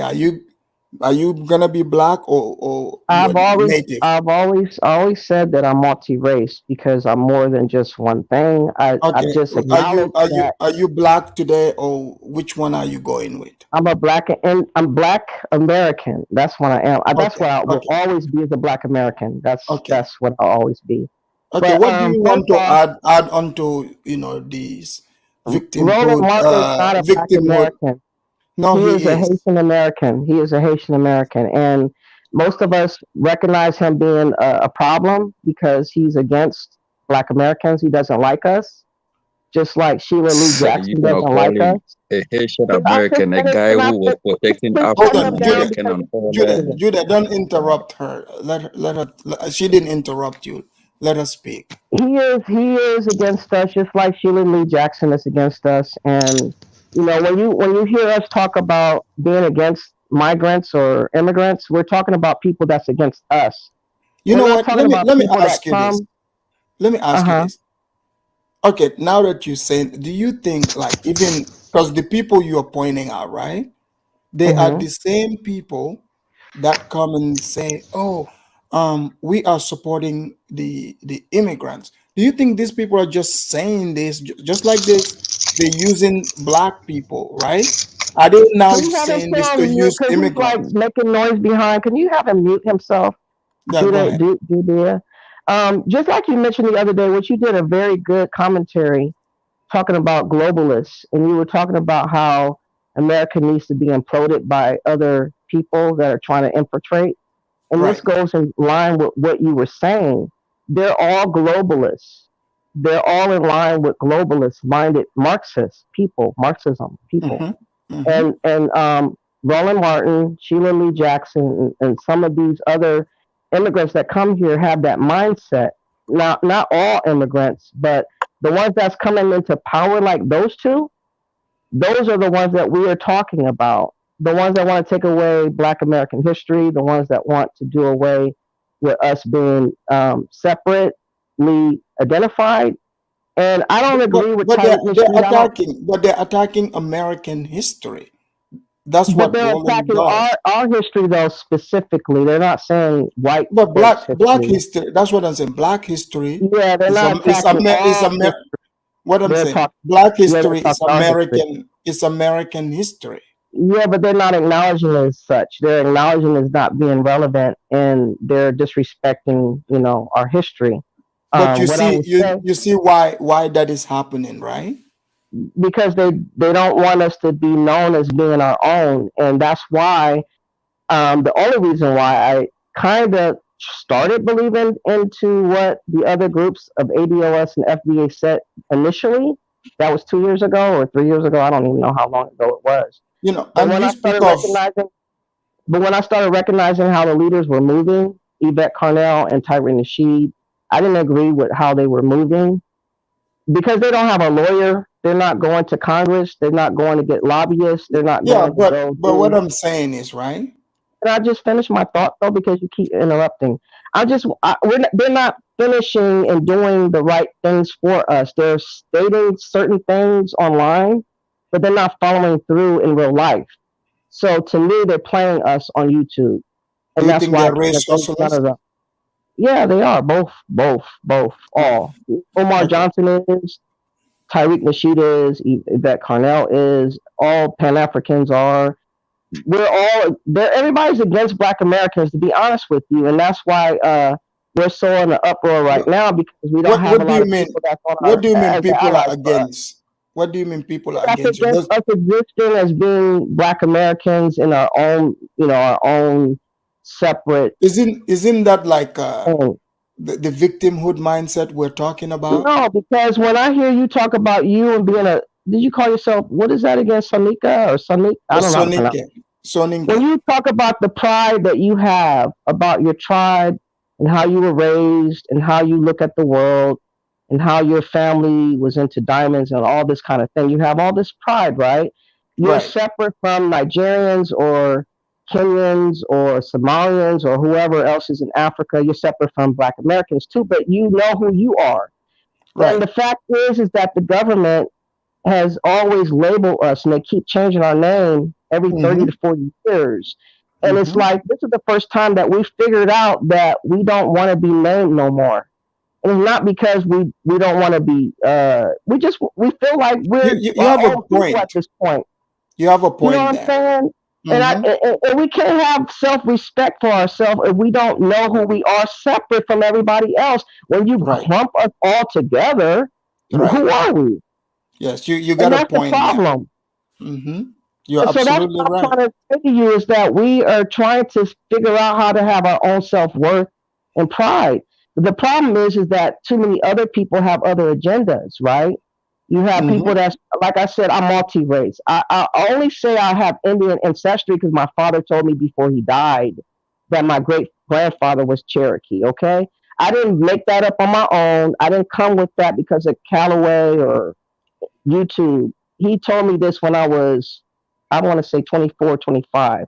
I'm Okay. 51 or Yeah, that's 51. cool. That's fine. So Well, that's I'll why come I back came to up with you. that. Hold on. I'll Okay. come back to you. Let's have Be Brave to chime in too. Be Brave. Welcome back to the Afridamus report. Can you hear me? Yes, can you hear me? I changed my Oh, mic. I changed my mic setting. Is oh, it good? awesome. I can hear you loud and clear. Be Very Brave. What do you think about my analysis of this debate, quote unquote debate between Roland Martin and Pat David? Pat David, considering his background, moved to America here young, as refugee. Now, a self-made man. Roland Martin from America, both parents went to college, self-made, but he's preaching victimhood, I think to others. What do you think?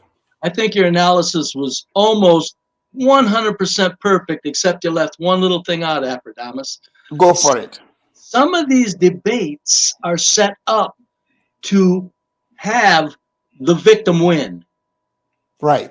This guy, the white fella, could have said when they were talking about poverty and crime, this white guy could have said, and he could have kept it on that point for a little longer, that you know how many poor white people there are in America that A lot. do not have children violently attacking strangers? I moved to an all-white town, 10,000 people. A lot of it, and I moved for the reason to get away from crime.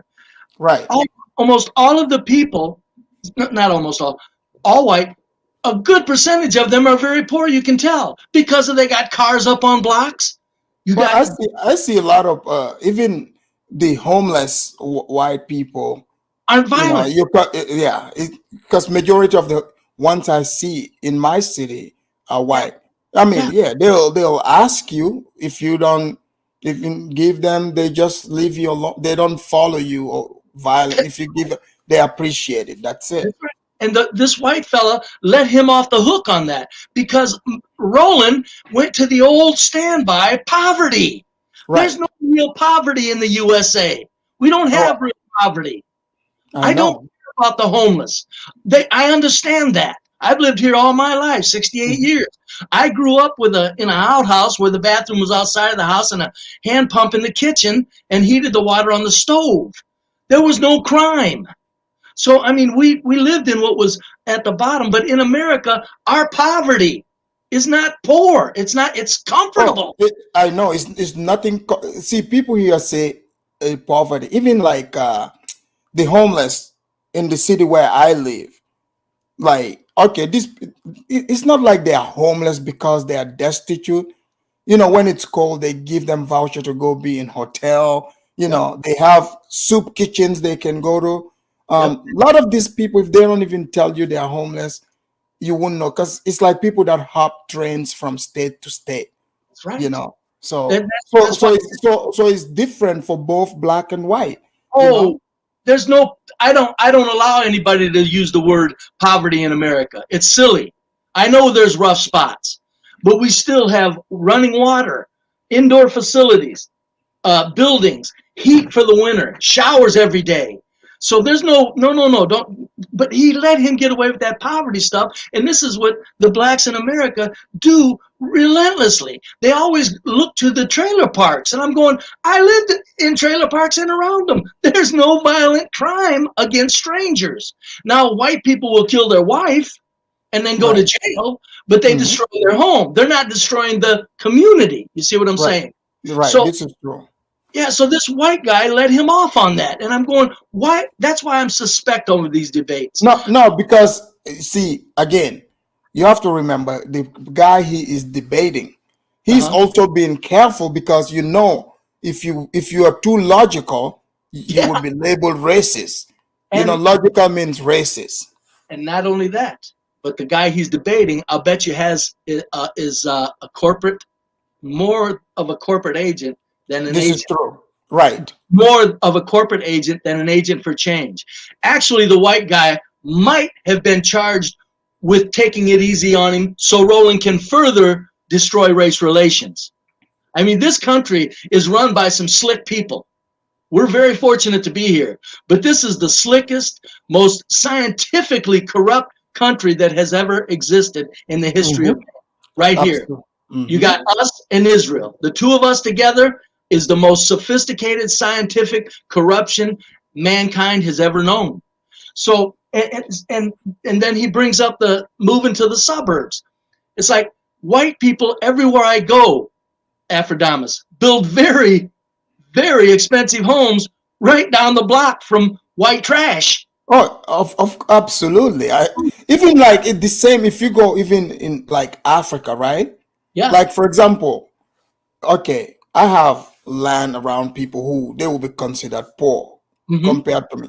But I'm not gonna be like, I never thought like, no, I'm not gonna build here because these people are poor. Like in Africa, in other places, you don't think like that.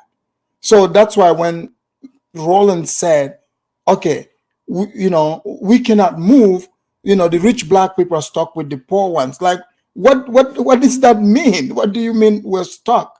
You're supposed to build, and so that can help elevate the ones that have less than. And set an example. Exactly. So the reason, that's why this what's his name, the white fella in the debate? You said David's his name? Yeah, David.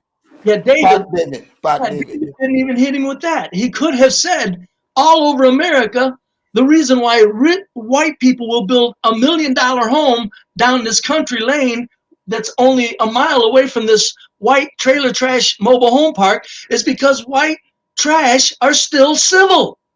They're not violent. And he kept letting Roland get away with that. There's something in the black cities. You've got a small percentage of black Americans that are psychopathic now. Right. Okay, so and I'm going to give you one quick theory. It won't take long for that. And this is the horror of it. You've got black women that have destroyed their beauty with obesity. Right. They're having romance. They're having romance with the only losers that can stomach them. But that loser, there's a good chance he's low IQ. Right. These two, this has been going on for 30 years. What you've got in the inner city blacks is black women that had destroyed their beauty. They're mating with the very least, and the kids are being made in abundance, and the kids are the product of an angry woman that's mad because she's being rejected constantly. This whole thing boils down to gene pool destruction in the inner cities. There's no other scientific way to put it.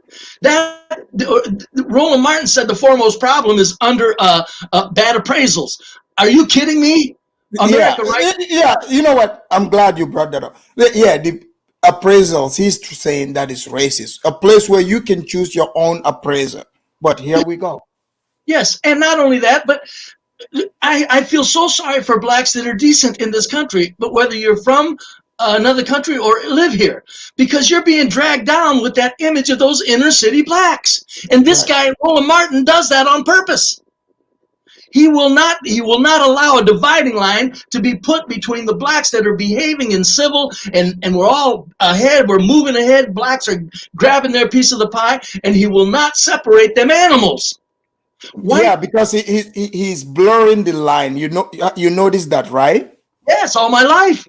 I know this much. White people, we put our trash to the curb, buddy. Everybody. I've seen it. Yes, I'm seeing it every day. Yeah. You got a creepy son, you're out of here. You got a creepy cousin, you ain't coming to the family reunion. And we don't care about it. Here's your needle. If you're a drug addict, go kill yourself. Right. Yes. And so I'm saying, I don't mean to get a little. No, but you know what? He's right. So this is, you're right, because I'm seeing that with even the culture. You're right. If you're a drug addict, you want to, shoot up, they would give you the needle, go do it away from people. Go away. Destroy yourself, go away, yeah. Yeah, they will not let you in their house. White people are not afraid to do the dividing line. And here's the sad part. when we divide our line and we put our trash to the curb, our trash still is not violent against strangers. That's why the blacks are not, they're overlooking something. What's going on in these large cities, you've got a small percentage of the black race, black culture that is destroying the inner cities. That's being done and allowed to be done on purpose. People aren't catching on to that. The law says it all. Like saying you're allowed to steal up to $1,000. Like, are you kidding me? You know, removing cash bills. That's all. It's all planned. Repeat offenders coming in, violent repeat offenders given a $100 bail back out on the street. You think that's not scientifically social engineering? Someone is thinking it through. Okay, let me bring in Mad Marylander. Mad Marylander, go ahead.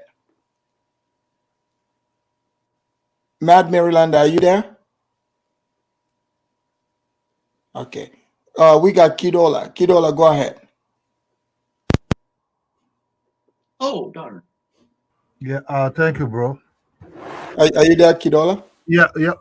All right, thank you, Kidola. Welcome to the Afridamus report. Kidola, what are you listening to this debate, or are you familiar with Roland Martin? Yeah, CNN and other things. Yeah, he used to be there. Yeah. So what do you think about, how he's, his arguments, the victimhood, the victimhood narrative that we speak of here? Yeah. So this is pushed on black people by people like him. So because if you check, if you see when the guy asks him, why don't you change it, or why you bring in one kind of incident and generalize it, he has tone rolling. He didn't like it. Yes, he didn't expect that question. Not just because he didn't like it, he's playing to a gallery. That's just the truth. He's playing to a gallery. So he's performing the peanut gallery. Yeah. He's performing. I call it the peanut gallery. He's performing a show that he's selling to his own audience that are listening to it. Look, you see,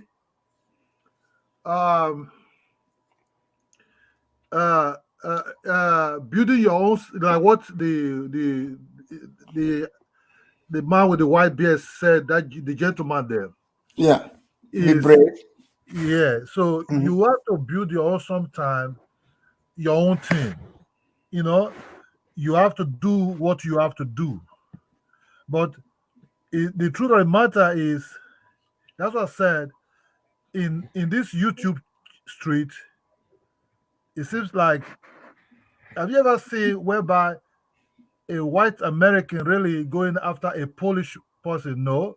Have you ever seen a white German attacking a white American? No. Nope. So, but in this YouTube, you see the black American so-called content creators are vicious. They are vicious because that's just what they know. They're vicious in attacking other people. They're vicious in attacking other race, other people in land. You see, these so-called people who came out as elite among the black society or black media, they're not really helping the black Americans. They're just helping themselves. No, they're race hustlers. Yeah, they're just helping themselves. They want to live on the large houses. They want to drive the beautiful cars. When the man said, why don't you build that community? He almost like, what? Build what community? Build what community? If people running for his own community that is even said is even promoting or is even protecting, is running for that community. All your eyes change because he's looking at the other side. How to live whereby you will not lock your door with a key. Look, let me just tell you the truth. Have you ever seen news in Georgia that how sometimes the crimes there? You mean Atlanta, Georgia? Yeah, how black Americans killing gas station owners and all this nonsense. Right. I've done some shows on those before. Why would I put my life at risk for just a useless person you know, somebody that you cannot even turn to be human being anymore, who put pens down, who have no shirt on, to come and just delete me in my own shop. You understand me? Rather, I will have my own security there. I will protect myself.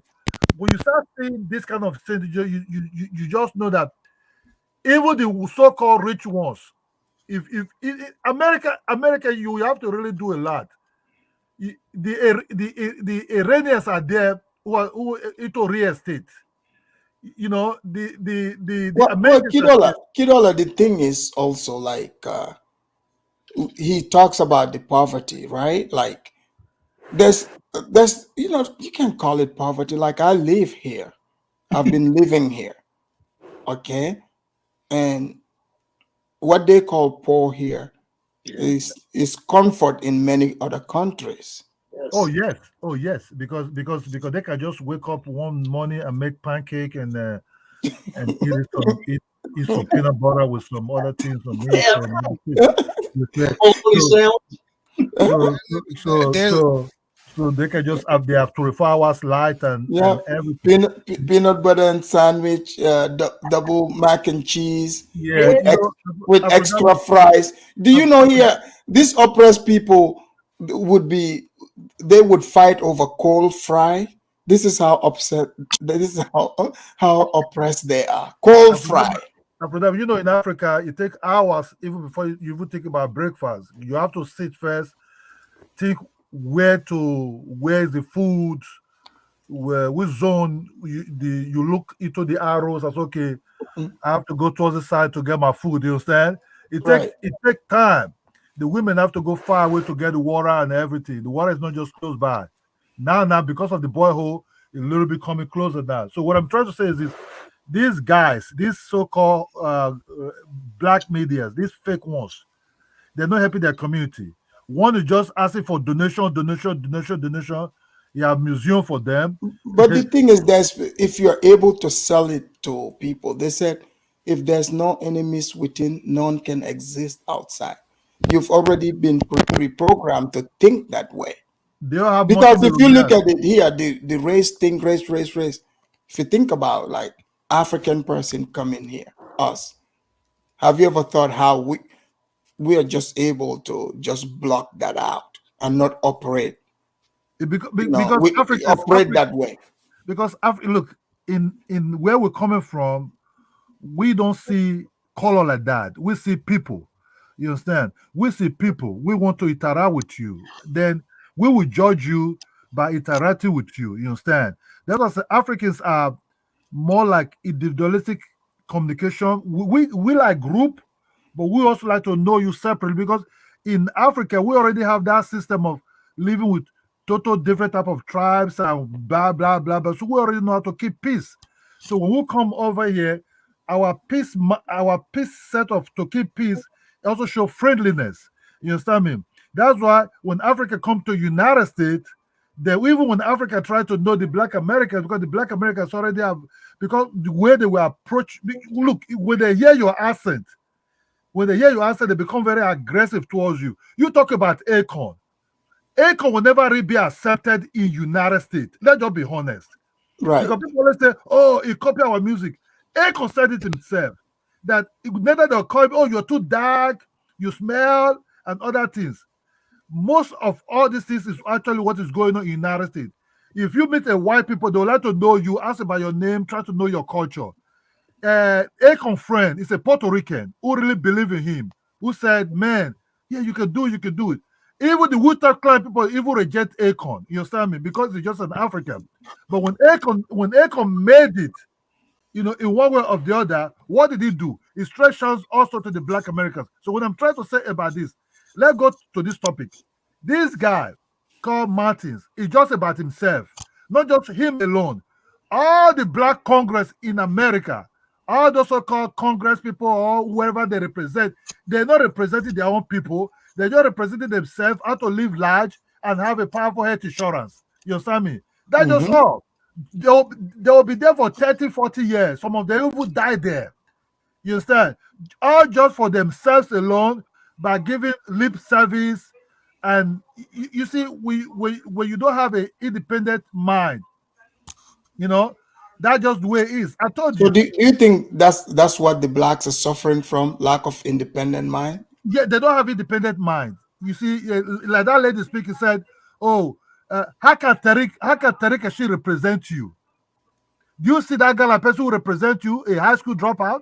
I sure hope you let me have as long time as he's Hold having, on, because or I do really you see, like to respond to what he's or do saying, you because see, he's saying a whole Hold on, lot of hogwash. we'll have the second, but or, I'll or, come or- back to you guys. Let's hold on. Let's have Matt Marylander also to go in due to time. Go ahead, Matt Marylander. Okay, it's like this. Like he's he's right. Well, Martin's right about some things, but I'll just bring out. What is he right about? Um, the the situation of like neighborhoods and whatnot that happened 50 years ago. That was like, No, but when you say neighborhood, like what do you mean neighborhood? Like as in like, is this because about? the argument is Roland Martin is saying black rich people have to live around, poor black people. Like what is wrong with blacks No, living around each other? that's not true, and they don't have to. They just No, he they don't. said, but what I'm saying, whites live around. You don't see white people running away, going to At black. one point that was happening. When did that ever happen? Hold on. Back in the no, I'm explaining. Back in the 50s, that happened. But That's after a never while, happened. Hold on, let me ask. Be brave. Be brave. okay. You are older. Have that ever happened where whites are running to black neighborhoods? No, I said running away. Wait. That's what I meant to say. No, No. right. What do you mean Flight. running away? White flight. You mean going away from them? Yes, let me answer. Yes. I That's get that. That's not what I'm saying. No, What Even if the they were rich argument? back then. Okay. But No, let me. the argument is what Roland is saying, Yes. because Roland is, without saying it out loud, he is disputing that blacks can, change their own luck and build for themselves. Yes. Do you believe that black people cannot build for themselves? Black people can build for themselves. Okay, so Roland, so then you are not agreeing with Roland. I'm Roland not. is saying no. Yeah. May I respond? Let's hear this real quick. It's just quick second. See, again, you want to reject the facts.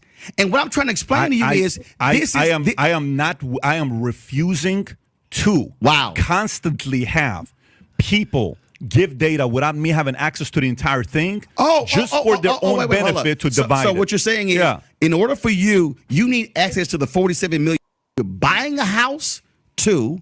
All of a sudden now you see a clear way how African Americans have been impacted, not historically, but still in present day. And what I'm saying to you is, whether you are Democrat or Republican, I want that to change, because what I want You've had 53 years. The Democrats when Republicans were president and in charge, they didn't change. Wait a minute. Democrats have had the black vote for 53 years. What have you done? You're for not them? even. All right, let's unpack that. The Yeah. the Democrats, right, are the ones that push systemic racism talk, defund the police, or like the blacks are being oppressed. But they've had the black vote for 53 years. The blacks continue to vote for them. And speaking So of, what is the problem here? Like, are blacks their own worst enemies without even knowing it, or they are knowingly doing it? Let's start with go ahead, Matt Marylander. and speaking of 53 years, this crap all started back in Lyndon Baines Johnson's time, back in Lyndon Johnson's time. Now the man, I'm not gonna say he meant well. I'm not going. There's different stories, there's different sources, but he caused it. But also the blacks caused it by taking the welfare as well, and the welfare state and the Great Society. But how about just not They kicked out the just rich? father. They Yeah. kicked out the father too. They kicked out the father at the home. That's how this happened. So yeah, this could have been prevented, and they should have never voted for Democrats. Be brave. Say what you got to say, because I know. Thank you. At that time, that's why I was trying to get you to. Okay, thank you. Listen, I don't care about that myth of blacks being welfared out of the home. You could go to white communities and you could offer all of these people $1 million, and that husband and wife, if they don't want to split, that husband isn't going anywhere. He said, I got my family and I got my children. I'm not going out of here, certainly for chump change. So that if the black man ran from his home because he was in that frame of mind of irresponsibility. Nobody can tell a man that loves his wife to leave his home for a chump change. Come on, folks. So here's what I'm saying. How many when that happened, could it be that it's not so much that the welfare occurred to get the black man out of the home, which is nonsense, but the black men may not have been acting responsible in his home at that time. So they thought, let's get some welfare in here, so give mom and the kids a chance. Now, I know how it can be made to look, but come on, everybody knows, folks. I mean, there's nobody leaving. No man's leaving.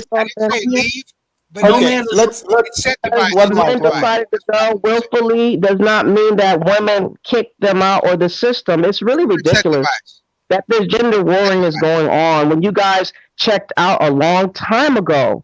It's really ridiculous. Ain't nobody kicked you out. The both decided to go. So for black, you're saying nobody put a gun to their head, nobody forced them out. They just did it on their own. They were cowards. They left because it was easy to do, and they left because they either wanted to do drugs or they wanted to chase behind panties. That's it. That's all. And they didn't want the responsibility consistently, like most men do. Every day you wake up, you go to work, you pay your bills, you take care of your kids, you feed them, you clothe them, you house them. These men did not want to do that every single day, 24 hours a day, 365 days out of the year. They didn't want to do it. Okay, now this is where I get. Okay, fine. I'll give you that. Okay, fine. Let me try again. The women were incentivized. And the government said, if he's not. No, we weren't incentivized.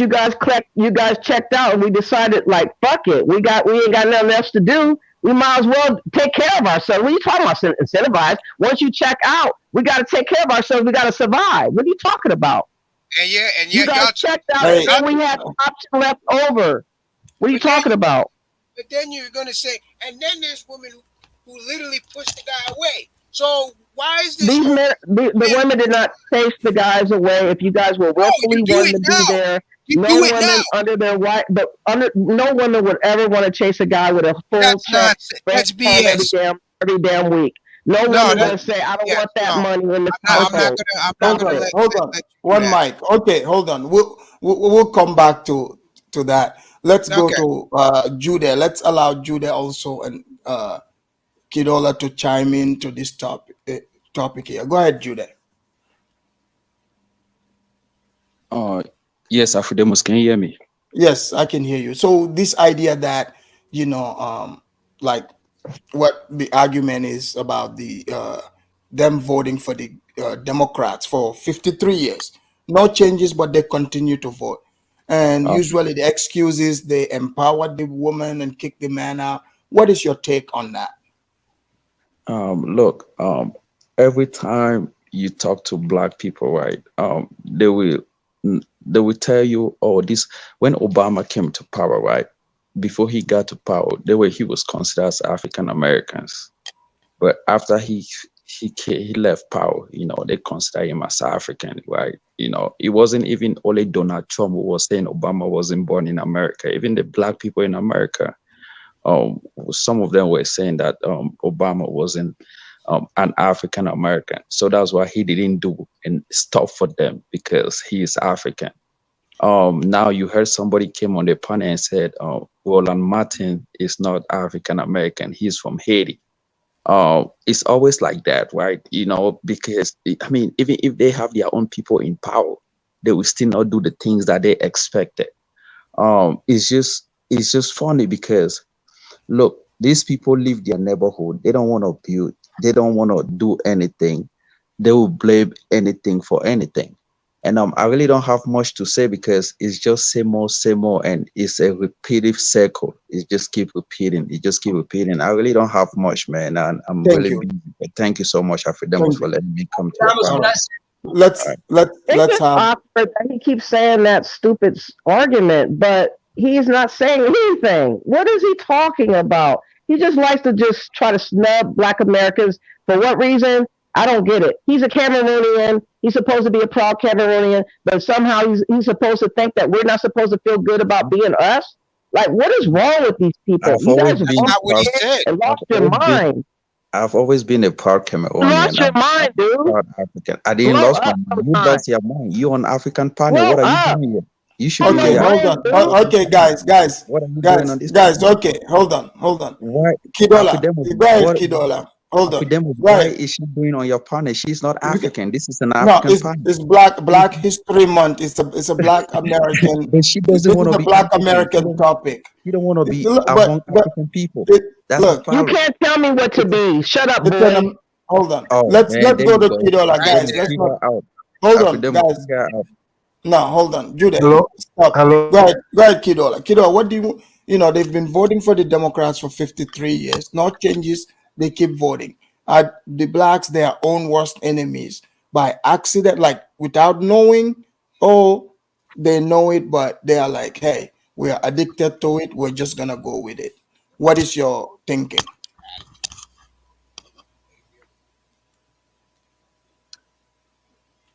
Are you there? Afridamus, can I say this? I got to go. Are you hearing me? Yeah, I can hear you now. What you see now is the same fake people that are coming, always there when anything happens, not to represent their own people, but to represent just themselves. Person like Abshabti, person like this so-called Ronnie Martins, and the other ones. They go down to the little fish inside. Those are like the one collecting the changes from other people and everything. It's a kind of like a zombie kind of something.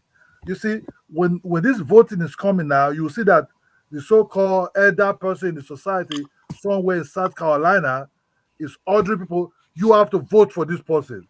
You understand me? Have you ever seen where a white American ordering another white people to vote for social person? Hell no. You have to fight for the vote. You have to fight for, when you fight for the vote, you will represent the people you want to represent well. Because some of these people, they're not really fighting for the vote. They just think, oh, because I'm black or I'm in a black area whereby they can be mayors or Senate or one of all this Congress, they just abuse it. Well, you're right. They are not elected. They are selected. They're selected, so they just abuse it. You see, a mayor of a city not really do too much. But what about the people? What is the people's consciousness? Look, when you oppress people down for so long, you understand, your own people, you oppress them. What this romantic is doing now, and the other grifters inside that are collecting money in internet, try to hate people, put people here to hate the other ones, that's just what they're doing. They've been put it down heavily. And if you check these people, some of them, which I can say, look, they are Black America have some super rich people. You understand? They have super rich people. But why can these people invest more in their community? Some of them going to somewhere to South Africa. But when you say community, what is there's none. Like, the truth of the matter, there's nothing like a community. That's just the truth. When you call community, everybody is scattered around. I would have preferred them. Okay, all go be farmers. Have your own choice. You have no leader. Don't let when somebody be shot, a man came out and said he's a lawyer. Do you think that man is represented for free? Hell no. Making money out of it. You understand? You're absolutely right. You're right. So what you see is the independent mindset of a great people in a great country, but it's not really there. That's why I said they will have Congress people, they will have Senate people, but these people going there, they're not really representing them. They just representing their own pocket and how they're going to live life. If you check the white, look, the white people don't take no nonsense. The day you will fuck up, that day they will sell you packet. They don't have emotions. They don't have anything sentiment too attached to you.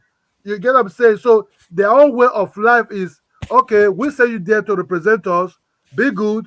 The day you don't be good, that is the day you'll be out. There's no emotions towards it. It's only in black people, just black generally, that they go to emotions zone and be talking emotion. After that was the first time I experienced white people, my man, they talk straight without emotions, with clear eyes and everything. That's why they don't have high VP. You understand me? You're absolutely right. Thank you, Kidola. I Go have ahead. Go ahead. Hold on. Let's allow Be Brave. Go ahead, Be I Brave. just have one question for him, just to ask Kandala, when are you and the Fulani going to unify and work on Nigeria? Can you please answer that? Okay. Okay. You see. Hold on. Hold on. I'll let you answer that in a second, but Because he won't be able to answer that. The same reason why he's talking shit about us, you can't answer that question about you. Okay, so stop it. This is Stop the the problem. lie. Hold on 1 second. This is the problem African Americans have. You know, I'm Caribbean American. No, just stop it, dude. You're not speaking for me. You're not me. You don't represent me. Just be on me. You don't represent me. Shut up already. Just shut up. Hold on. Shut your dumb ass up. Hold on, for Black. Hold on, guys. Let's not even start. Let's allow Be Brave to have his turn. Go ahead, Be Brave. Thank you. I got to get going, so I won't be long here. But when it comes to say it like this, if when blacks come to this country, and you have, are you afraid of 3 young white teens walking down the street?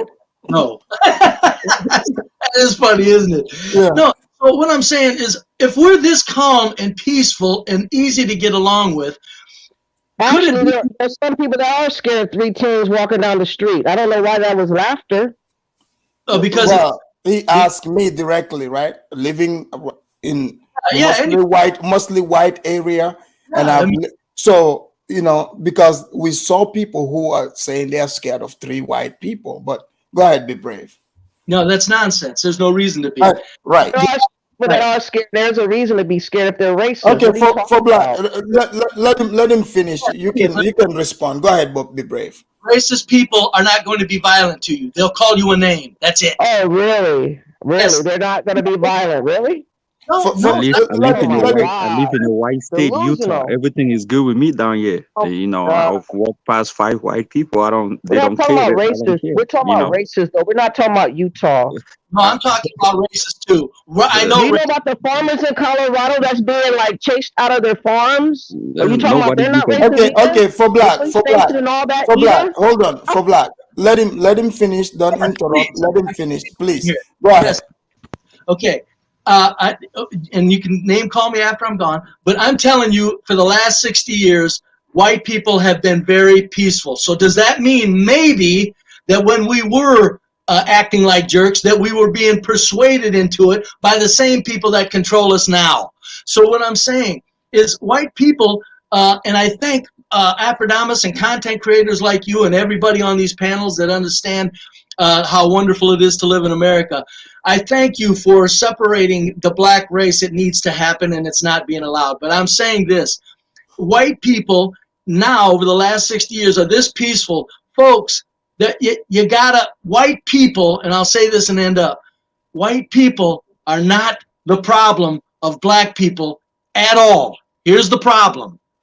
2% of the black people in the inner cities is dragging everything, all black people in this country, down. And you are not being allowed to separate from them scoundrels. The machine, the corporate machine, is keeping those animals right square on the coattails of all the decent black people in this country. So be very careful and never forget that. And again, for the white folks, come on. In the last 60 years, could we get some credit here? No, you're absolutely correct. Be Brave. Hold on. Let me be brave. Thank you. Hold on. Thank you very much. Be Brave. You spoke facts. Thank you. Now thank you very much for coming. Let's allow Mo. Mo has been patiently waiting. Let's allow Mo also to chime in here. Mo, go ahead, Mo. Yeah, thank you for having me, Afridamus. It's been quite an enjoyable show. I've just been Thank, listening. thank you. Um, What do you think about what you're hearing? You know, Roland Martin and other, you know, any other thing you heard that you want to address? Go ahead. no problem. And before I start on that, I just wanted to make one other point, Afridamus. You know that comment, the bot that's spamming in the comment section, Somali against Pan-Africanism is not Somali. I've questioned him several times in the comment section and he couldn't give me basic answers. So yeah, Yeah, ignore the chat. no problem. The second point I'd like to get into is, again, there was a lot of facts that have been stated, you know, about the democratic or demographics within America and the Republicans and the, you know, the other vice versa. They've made good points on it. But I'd like to start off with this whole, you know, shenanigans going around in America. Me being from the UK, I sometimes pay attention to what's happening in America, and to us, it just seems like a wild zone, a wildfire that's happening. Yeah. When you're hearing it, what does it look like from afar? I mean, it looks like chaos, the pure word for nothing but chaos. And another point I'd like to state is you are right with everything you said, Afridamus. I do agree. You know, the the Democratic Party and everything that they stand for is pure shenanigans. I mean, they don't even have to try anymore, and they'll still get the black votes. While if you see other races or other ethnicities, they actually have to work and try to get those votes. They have to actually put policies in line to try to, again, help those people get their votes. So they actually have to work hard for other races and ethnicities. While on the other hand, on the black race, they don't have to because they already know that they have the votes established. And even there is even a lot of second generation Africans too who are also they are also the problem here. They are not educated on the politics, so they go along with the Democrats as well. Pretty much. And another thing is, the Hispanics too. Yeah. And the crazy thing is, Afridamus, I've seen a black man in America say that he was a Republican and all he did was get hate. Oh, you're a racist. You don't support us. You're a coon. The typical words, right? But when this man asked them the intellectual questions and asked them, okay, then I support Republicans because they're going to do this and this and this for me. Yeah. They couldn't give a reply back. And they said to him that, do you know the people that you're supporting are doing this and this and this to the black community? They had no reply. And we asked them specific questions about that topic. All they did is walk away in anger and storm and troop off emotionally.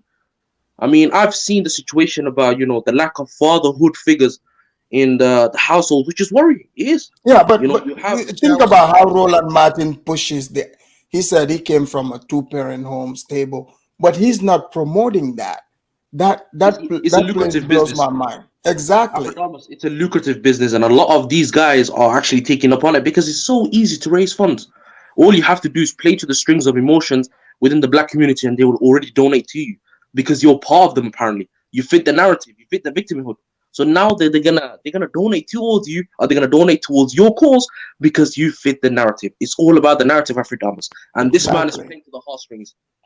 That's what it is. Let's hear this part, and I want to hear you guys take on this. What Roland says. You have seen a major increase in funding of police. Democrats defund the police 2 years ago. So this is about defund the police. Watch how Roland he debates and quote unquote he would lie blatantly on camera here just to win a debate. Let's watch this, and I want to hear you guys' take. That's a flat out lie. There were individuals. You can say that with a straight look on your face. I can tell you right now. I have actually talked directly. So who came up with defund the police? Who came up with it? Activists did. Right. Activists were. Did you guys hear this? This defunding the police came from the Democratic Party. Imagine a political party trying to defund the police, taking money from the police to disband them. Now let's hear when the proof comes how Roland is going to respond. Republicans or Democrats? They were activists. First of all, they hate both parties. You don't even talk to them. But I do. But the Democrats in Congress were repeating it. No. AOC and them all Stop. AOC, who else? You said the Democrats in Congress.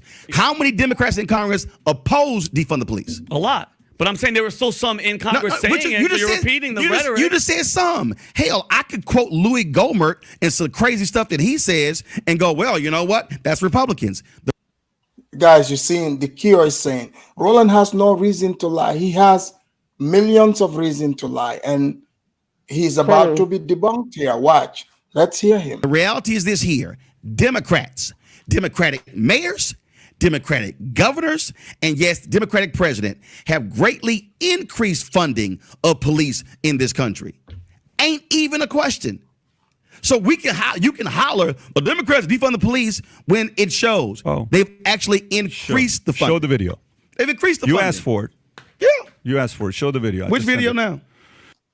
He did not expect the video to be shown.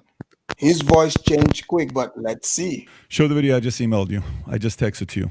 Okay. Who we got? Don Lemon, Charles Barkley. Democrats haven't said defund the police at all because they would never didn't say that. No, you said Democrats haven't said it. Activists said that. Your word. No. You said who created the phrase. I said it was activists that created the phrase. Who came up with the concept of defunding the police? Activists did. And then which credible Democrats are defunding the police? There were some Democrats. No, not some. These are some heavy duty ones. No. Watch, guys. He's gonna try to argue despite in front of the video. He's trying to fight when he found out there's video. Here we go. No. Make it bigger.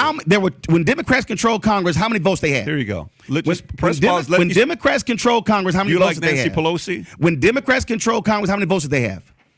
How many votes did they have? What's your point? The point is this here. Pause it so we can start from the beginning. Did 223 Democrats vote to defund the police? Press no. play. Answer Stop, the question. stop. Yes or no? I want you to see this. I want you to. You're asking. I'm showing you data because you asked for this. No, guys. He's refusing to look at the evidence. He's trying to argue his way when the evidence is right there. Let's watch them play the evidence if he's gonna accept it. Showing me some Democrat who spoke on no, not some. The most credible mental ones. Health issues or policing in schools and all the rest that perhaps. That's one. Nancy Pelosi, you can see clearly, Democrat Speaker of the House, meaning she was third in line to be president.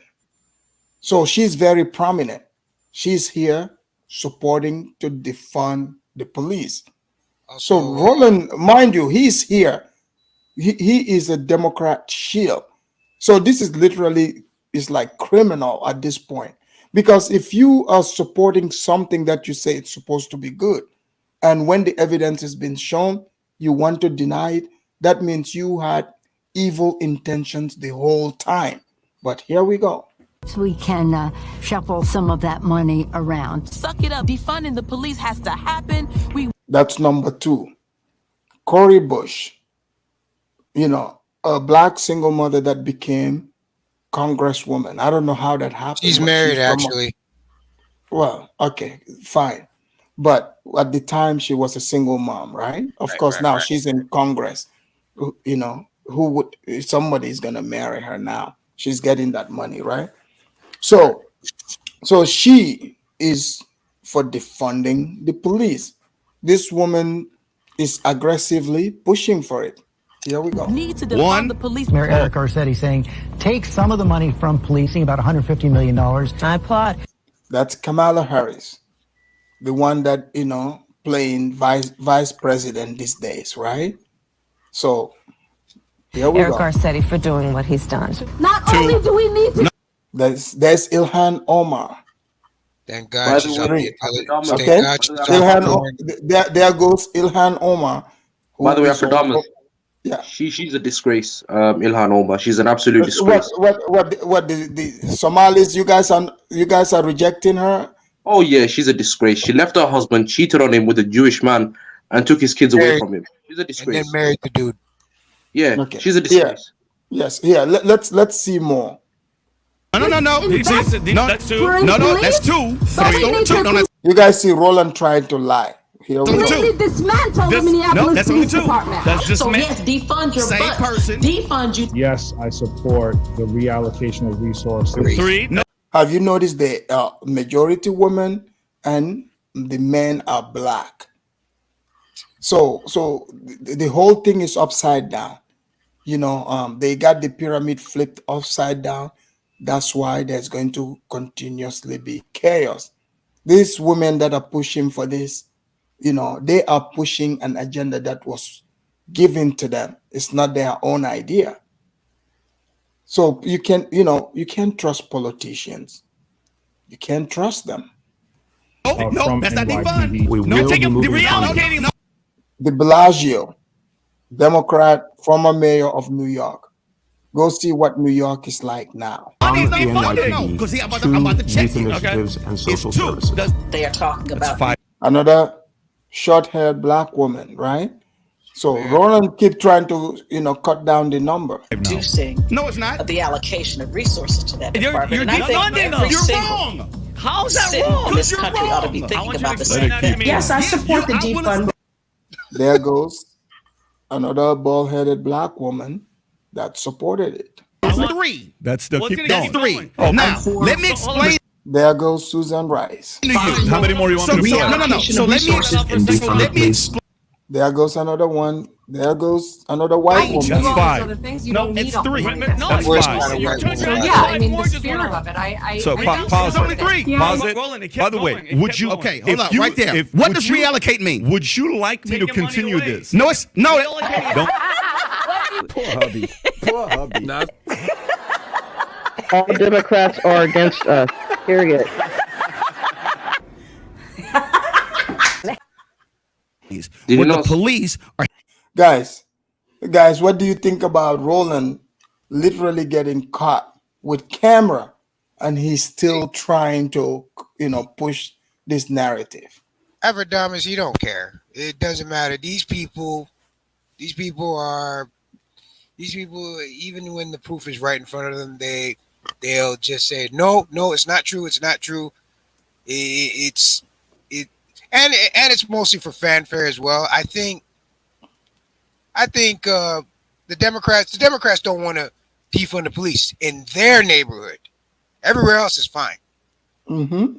Yeah, their neighborhood, no, but your neighborhood, fuck you. Like But here how Roland, let me show this last point and you guys elaborate on it.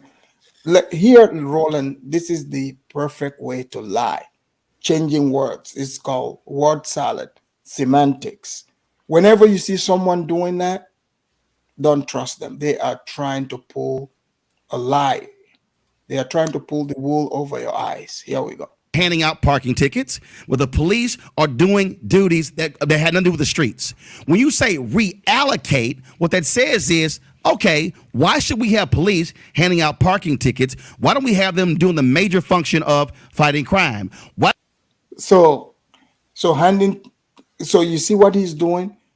Reallocate. Guys, please make sure you hit that Cash App and the super chat so you can reallocate some funds from your end to my end. Okay, reallocation. Reallocate some funds from you to me by hitting that Cash App, or you can hit the like. So those of you that are playing this game, there are many of you that are in denial. I get it. You've been a sheep for so long. Seeing Roland Martin facing reality is eating you inside right now. That aggression, that ego is blinding you from seeing the truth. I know there is some angry feminists in the chat right now who are pissed at me. This isn't about me. I'm just here to show the truth. That's all.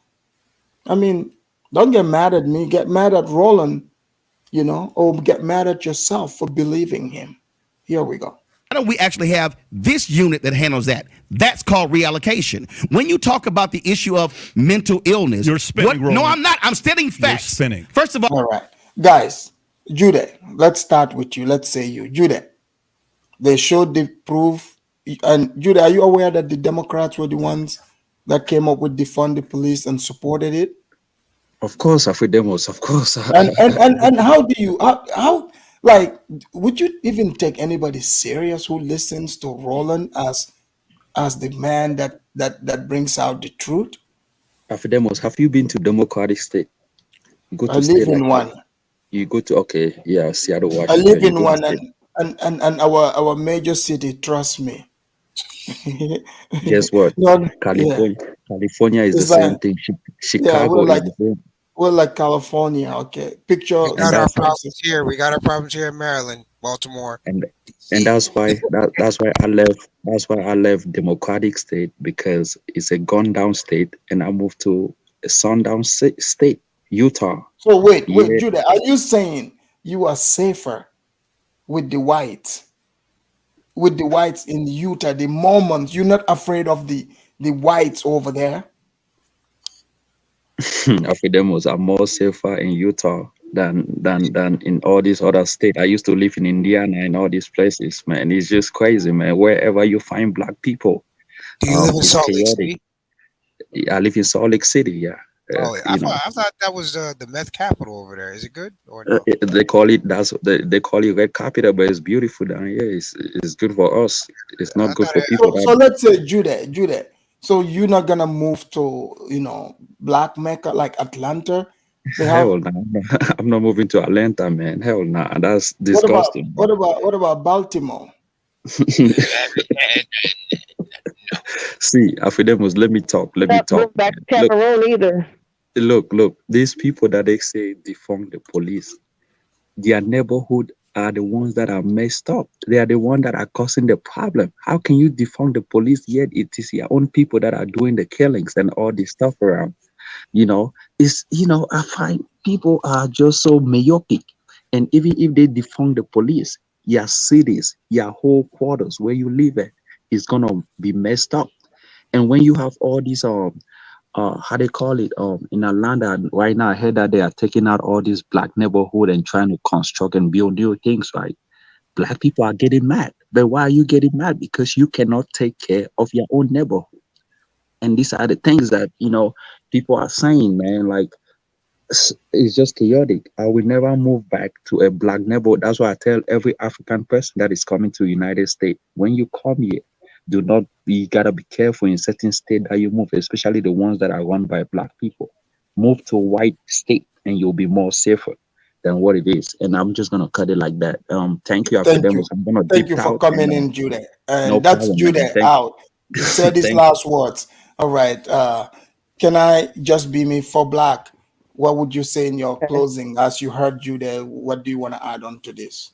Well, first off, Jude and Kadala are both hypocrites because, they don't ever like to talk about what's going on in their own country. I'm sure if I ask Kadala, when is him and Fulani going to go into business and work out their issues there in Nigeria, he's not going to have much of a word to say.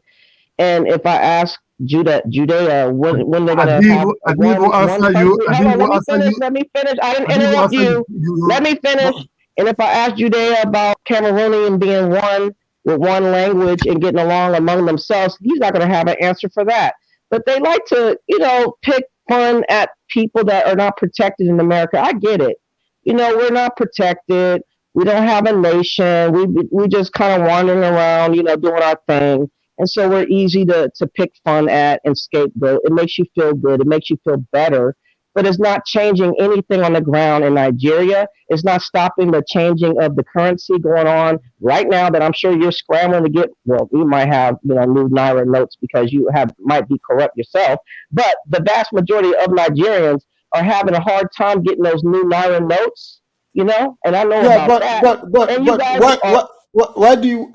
Well, we can do a Nigeria show another day, but and have me on because I'm so tired. This Kadala does this a lot. He goes to various platforms, and his specialty is talking shit about Black Americans. He does not like to ever divulge what's going on in Nigeria. And when I talk about Nigeria, he tried to do a slight remark. Hello, I'm not done. He tried to do a slight remark about my videos, right? But because he talks about us 24/7, I decided to talk about what's going on in Nigeria. Now he's having a hissy fit. Stop having a hissy fit. Take an aspirin, take a nap, okay? It's not going to stop if you keep going. Okay? If you're talking about Black Americans, I'm going to ride the wheels. I'm going to ride your ass until the wheels fall off, okay? About Nigeria. And I'm going to expose everything about what's going on, okay? Period, dot. Do you want him to respond before you leave? I just want to ask, What is him and Fulani going to hook up and change what's going on in Nigeria and the Boko Haram? When y'all going to hook up and be friends and be family members? Huh? Okay, let person speak. And let them invest in Nigeria and y'all work it all out. Let's see that happen first. Let me reply you. Yeah, please. There's no need to hide about it. Our leaders are notoriously corrupt, nastily corrupt. That's why we want to throw them out. To the Fulanis, the politicians are the ones using them. Now we still fighting them. Boko Haram, we still fighting them. You understand? Nobody's running. You understand? So I'm not to hide about. I have to polish. So there's no polishable. Anything about running? I said working with them. I said work with them. I didn't say run. I'm answering you. I said I cannot polish something that cannot be polished and give it to you as polish. Our leaders are notoriously corrupt, incompetent. That's why I said generally black people sometimes have problem. You understand me? That I just told you the whole truth. That I don't know if it's a black thing or it's a black, you know, because you use black in America, it's just a black. Generally, black people have some, sometimes competent problems. You understand me? Issues. Well, thank you for black. The government is against us. The Democrats are against us. I tell my people all the time, I've been saying for the last 4 years, stop voting Democrat. They hate you. And when Biden came into office, I said, this man hates us above all other presidents ever. And I believe that the election was rigged, just like Trump believes it was. I don't believe that many of us came out in mass number above Obama to vote for Biden. That's just my assessment. But the point is, too many of us still believe in Democrats, and most of us need to stop it because they're killing us. They're choking us out. But the government is against us, and we need to get it together. Yes, we need to change some things in spending ways and our behaviors. Not all of us are messed up, but the ones that are being televised are showcasing us messed up, even if we're not, like the white guy happened to say. And I wanted to say something about the white guy because he made this assertion that 60 years white people have not been racist. Really? The last time I checked, a lot of people have been hung on trees, and they call that suicide. Various people have been found hung on trees, and it's been behind white racist people. He needs to stop lying, coming on this platform lying like that. You know what I'm saying? So I just couldn't believe he had the nerve to sit up there and twist his lips and say that. But there's been a whole lot of things going on. Look, and thank you for the farmers in Colorado. They're being like attacked by the police officers and everybody else trying to chase them out of Colorado. They ain't did nothing to nobody. They just been trying to maintain their what they're growing and everything like that. And they're just being attacked for no reason at all. So yes, there's racism. Yes, we're being targeted. But the fact is that we don't have our mind in sync on what those things are, and people are making us distracted from the things that we need to focus on. And I'm saying pay attention to what we need to pay attention to. All right, thank you for black. Don't let her go. Let me finish. Let me give my roundup or something. Can I say something before you, Kidola? Go ahead. I was going to say, in general, I don't agree with the part where they say that the government is against them. To me, it just sounds like another excuse. Anybody can come to America. Us Africans coming from war-torn countries with absolute poverty. That's why you'll never get it. You'll never get it. You'll never get it. No, but look, you have to understand the point I'm trying to make. Us Africans come from the worst. For black, let him finish it so you hear what he says. Go ahead, Mo. Look, us Africans come from worse situations than you can imagine. We come from war-torn countries. We come here as absolute immigrants and refugees with absolute no money or no banking, no nothing behind us. Our parents work their socks off in the Western world so then they can provide for us and then we can do the same. We try to achieve whatever we can, or like the highest standard possible, to try to return the favor for us coming here, try to work our ass off to try to make something of ourselves. Look, the UK, again, Nigerians they're popping off in the UK. The Igbos are outperforming people like the Chinese and the Asians and in general like the South Asians. They're outperforming them. And why do you think they're outperforming them? Because the hunger to succeed. They come into these Western countries with nothing, so they got nothing to lose. So what do? They work their socks off. They don't complain. You're not going to see them standing there saying, oh, look at the position we're in. No. You come into this country with one goal and one goal only. Work hard, make your money, and if you want to go back home, you can. That's the It thing. sounds nice, Mo, but the government is supportive of y'all over us. They're supporting y'all over us. The thing is, if you have this mentality that the government is after you or the world is against you, you're not going to achieve anything. That's an excuse. That's a mental block. You just don't want to hear the truth, and I get it. No. But look, you're giving yourself an excuse. You're giving yourself a way out. No. It is what it is. You look at the news and you understand the truth. Look. In general, you have to, again, as Africans, we come with different mentality. We have to work hard. There's no excuse for us. We have to work hard. We have to work multiple hours. We have to make the income that we have, and we have to succeed. Because it's not just us that are dependent on this country. There are our families back home. They also, again, for all Africans here, they depend on us as well. So we have to work hard, and we have to make something of ourselves. That's the thing. But with you, for Black, you're making excuses. You're giving yourself a way out. I'm not making excuses. I'm telling you the truth, and you don't accept the truth because you don't want to understand the truth because you want to believe that we're lazy. You've been fed this notion of us being lazy, and we're telling you we do our best a lot of times and still get tripped up by no fault of our own. Those farmers in Colorado are not doing nothing wrong. They're not shooting nobody. They're not harming nobody. They're just working. And they're being told, get the hell out. But you what do they do? Farmers are protesting even in Canada, in the Netherlands, and these are white countries, white on white. So there must be something. Like something is going on. The whole consensus of us being stopped and blocked. Yeah, but farmers doing too good. These farmers is not because he lost all his money. He got blocked out of his own bank. But that's not because he's Black. That rules just change out the blue when it comes to us, right? No, they did it to here and they don't have the same issue. They did it to Trump. The blue, they did it to targeting us. But they did it to Trump. Kanye West money is audio money. Because Biden wanted to make sure that he kept his reign supreme. That's why they're messing with Trump. If it wasn't for him being a competition to Biden, because they know that Trump is a real competition to Biden, they don't want to let Trump rise. You think Kanye, that happened to him because he's Black? That happened to him because they let the excuse of him saying whatever he said, which was very minuscule to what could have been said, and they let the reason of whatever he said, which I don't even remember what he said, but it was not that major. But it's not because. But it's not around like days within days. He spoke the truth. Shut it down like they did, and that just shows you us having a lot of money doesn't really make no. Never mind. Did you know that woman named Wendy Williams? You remember the talk show host lady? You know who that is? Which one? You mean Wendy Williams? Yeah. Tall one? Yeah. She's been barred for maybe a year now. Yeah, but Wendy was speaking. Bank account. Yeah, but she's her own bank account. You know why, right? They say she's crazy, but how are you calling her crazy? No, other people that's I know. No, what I'm saying have is access to their bank. Okay, I'll tell you what happened. Because of what she said about the Alphabet Mafia. What'd she say? I mean, you have to look it up. I'm not gonna say it right now, but she said a word about them. She spoke the truth, but you cannot speak certain truths if you have that kind of clout and you are employed by those people.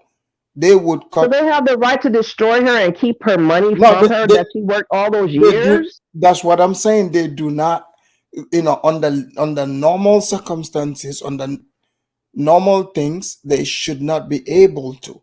So that's what I'm saying. It's not about Black or white. It is people. But I think that's an excuse that they just came up with because it feels good to say. Oh, I know. No, I agree with you. I agree with you. Really outrageous things too. They don't have that kind of stuff happen to them. No. Even the white people, go look at it. Any white person in media, if they don't toe the line, they step out of what they would quote unquote consider out of line, like Wendy Williams, they would do the same thing. Like these people are not. They are targeting people. What are you talking about? Who has that happened to? I've never heard of a white person that had that happen. Do you know? I don't know which white person I would give you as an example that you would know here. I don't recall a white guy ever being shut out of his own bank account. I mean, he might have got fired or off. This is more common. This is more common. From him. No, it's more common now than you would think. Like this is a thing. Like they just shutting people more down. Common. It's But- more common because some stupid black people want to steal other people's identity. You understand? Yeah, they did That's it to what- Sharon Osbourne. Someone just gave an example. Yeah, Sharon Osbourne. You know Sharon Osbourne, right? Oh, Sharon Osbourne. Oh, yeah, she was on. Is she on The View? I think. Right. But she got fired. Yes, though. when she exactly why did she get fired? They did it to Piers I Morgan thought she too. came back though. I thought she got let go for a little bit and she came back. I thought. See, they did it to Piers Morgan. I remember that as well. So if you, But he was able to get back on his feet real quick and start a new job, though, right? yeah, but it happened. Kanye had access to his money now. But I'm saying that the white guy didn't lose his money in his bank account, though. And that lady that No, you just if mentioned, you're- Osbourne, she didn't lose her money either. No, she did. She got canceled and fired. No, she got fired, but her money in her bank account was not touched. No, we don't.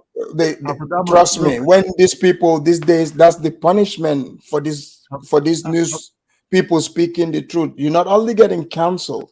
You see what happened to Kanye? That's what is happening. Yeah, that was extraordinary. Like the first time I Yeah. ever heard somebody losing access to their own money and Yes, then losing money in contracts, like all in Yes. one swoop. That's what happened to Wendy Williams. That's what I'm trying to tell you. Right.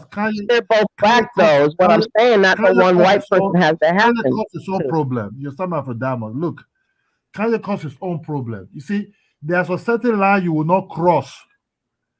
And those people hold those lines very dearly to themselves. How can a black man be calling himself that he's a Jewish man, that he's a real Jewish? He's not the real Jewish. These are things I try to talk about. You cannot just wake up one day and want to claim But I people mean, even if he did say he was Jewish, isn't it Kidola. freedom of speech though in America? Hold Why on. can't we keep Kidola, our mind? we- What happened to freedom of speech? Hold on, let me What's round wrong up. with I'll that? round up. Well, Kidola, we have these lunatics in the UK as well that claim everything and everything. We have Yeah, people to so- say that they're the true Mesopotamians, the true Iranians. Kanye West was making a lot of money but because he was so bragging about his money. A billionaire. A billionaire. He's the richest. He's not even a billionaire. That's audio. That's No audio more. money. It's a fake. It's fake. It's fake. Just like PDD and all these people. You know, like for black, I get it. You say it's America, right? But to assume people don't play with identity. Like, for example, you cannot be as famous as Kanye doing what you're doing and claiming, for example, like in my country, like claiming to be us, as Soninke, tarnishing our image that doesn't apply to us. We will do something about it. So the same thing, Kanye, what he's doing, he is not these people. He's trying to bastardize their culture. So they are not going to allow that. He merely said that the people in power are the ones that are controlling your mouthpiece. That you cannot say anything out of order unless you're approved by these people that have given you a check, which was the truth. Where did Kanye West lie at? One mic. Just the way Black Americans want to be claiming Indians. They're the natives. So we should be claiming American. That's it. We should just claim American. Hold on, for Black, let him speak. Look, Kanye West caused his own problem. Sometimes you don't just go towards people identity and you want to be what you are not, you want to claim it. And those people will fight back. They will fight back with anything. And then they made you. They made you rich. You're not even a billionaire, but you say yourself as a billionaire. You understand? So what Kanye West received is what happened to him. You are a black man, African descendants. When they look at you, you are somewhere from Africa, but you want to claim other identity, then the people fight back. You understand? Then you never stop. Again, we're American though, Kandala. That's the part you're not getting it. He can just say he's American. He can just say he's American. He can just say it's American. That's all we need to say is American. And what he said was the small hats are control of what you say and how you move. They're the ones that's over the industry, the money. When you're not powerful, and he did not lie. Kanye West did not lie when he made that that He that lied. statement. He Well, lied. He lied. there's a He lied. price. There's a price. He lied about that. He's not. Let's be real. He's no damn No, Jew. I'm Let's saying just who's in call it power what it over is. the banks though? Who's in power over the banks? Who's in power They over do. like industry of music and movies and whatnot? It's the small hats. He told the truth. Well, there's a price. That's what we're saying. You know, So he we tell mixed. the truth. There's like Wendy What's going Williams. on? Hold on. Let me tell you. Just like Wendy Williams, she told the truth. P.S. Morgan told the truth. Sharon Osbourne told the truth. All these they are punished, right? Even though it's true, right? But the people who don't like it, because they don't want this to come out, so therefore they have to do this to these people to set an example. I'm not saying like what they are saying is wrong whatsoever. I'm cool with it, but the people he's saying it about made him. So therefore, they decided, look, we're going to pull the plug on you. Like someone said in the chat, Kanye should have sold this company before he decided to speak. He would have made Yeah. a lot more money, which is true. Like if he had sold it at that time, he was hot, and then these other deals that he wants to attack them on, he can do that, but it would be too late. They don't Yeah, I have did that. think that he was kind of unbaked first, that I thought that he should have maybe got his stuff in order before he made big statements. But it's like, I mean, I don't know what prompted him to do that. It This is kind a of felt like battle. it kind of felt like he was set up to say it, like someone told him to do it. It's like, why he do it out the blue where it was not called to say? I just didn't get it, because you know that one Whoopi Goldberg woman was just reprimanded herself for saying what she said, and months later they started saying things, and I was like, why would they follow suit behind what they saw her go through? That didn't make sense to me. So it kind of felt like they were told to do it. I don't know. It just like set up to do it. He had a lot more to lose, right? He should be smarter and not ever let anyone, talk him, whether it's like somebody that talk him into this. He had $billion reasons to not just take anybody's dumb idea. Man, he better think that through before But if that you can say happen to anything. them, that can happen to us. That's a scary part. So this notion of the Constitution for us having freedom of speech is null and voided then. In other words, that ended, a couple of years ago, since COVID or whatever it is? Now we Not don't that have freedom long. of speech? Well, that's what I've been talking about here. Let's allow United Kings Live, before we leave. Go ahead, United Kings Live. You came in late, but we want to Yeah, hear I'm what sorry. you- I'm sorry, sir. I have been watching on and off since you started. I'm a British person myself. Welcome to the show. Well, I've been on here before. Oh, okay. Do you remember, what was it? A Somali man was attacking me. Oh, okay. The guy from London, and you came and exposed him, and because he was talking about like he's from Mogadishu, and then you came. You said, "Oh, so you're from the same area as me. You sound just like me." He got upset. You're He's right. a Londoner. Then he just started calling me names. Yeah, But you're right. regarding Kanye West, I don't think anyone forced him to do it. But when you take someone's kids away, you humiliate them like they did with Pete Davidson. They humiliated him in front of the whole world. When you humiliate a man, take away his kids, threaten to take away his stuff, he's got nothing to lose. So this is why he did what he did. And like no one's putting a gun to his head telling him to say what he said, whether he's right or wrong in that aspect. And regarding like people not liking being Americans and say, "Oh, I'm a victim," bro. My aspiration right now is to get the heck out of here into a state similar to Florida or Tennessee. That's the dream. That's the dream. And I got to tell you now, you think the US is full of poverty or discrimination? Come to London. Come to London and tell me that. People are full of it. It's crazy over there.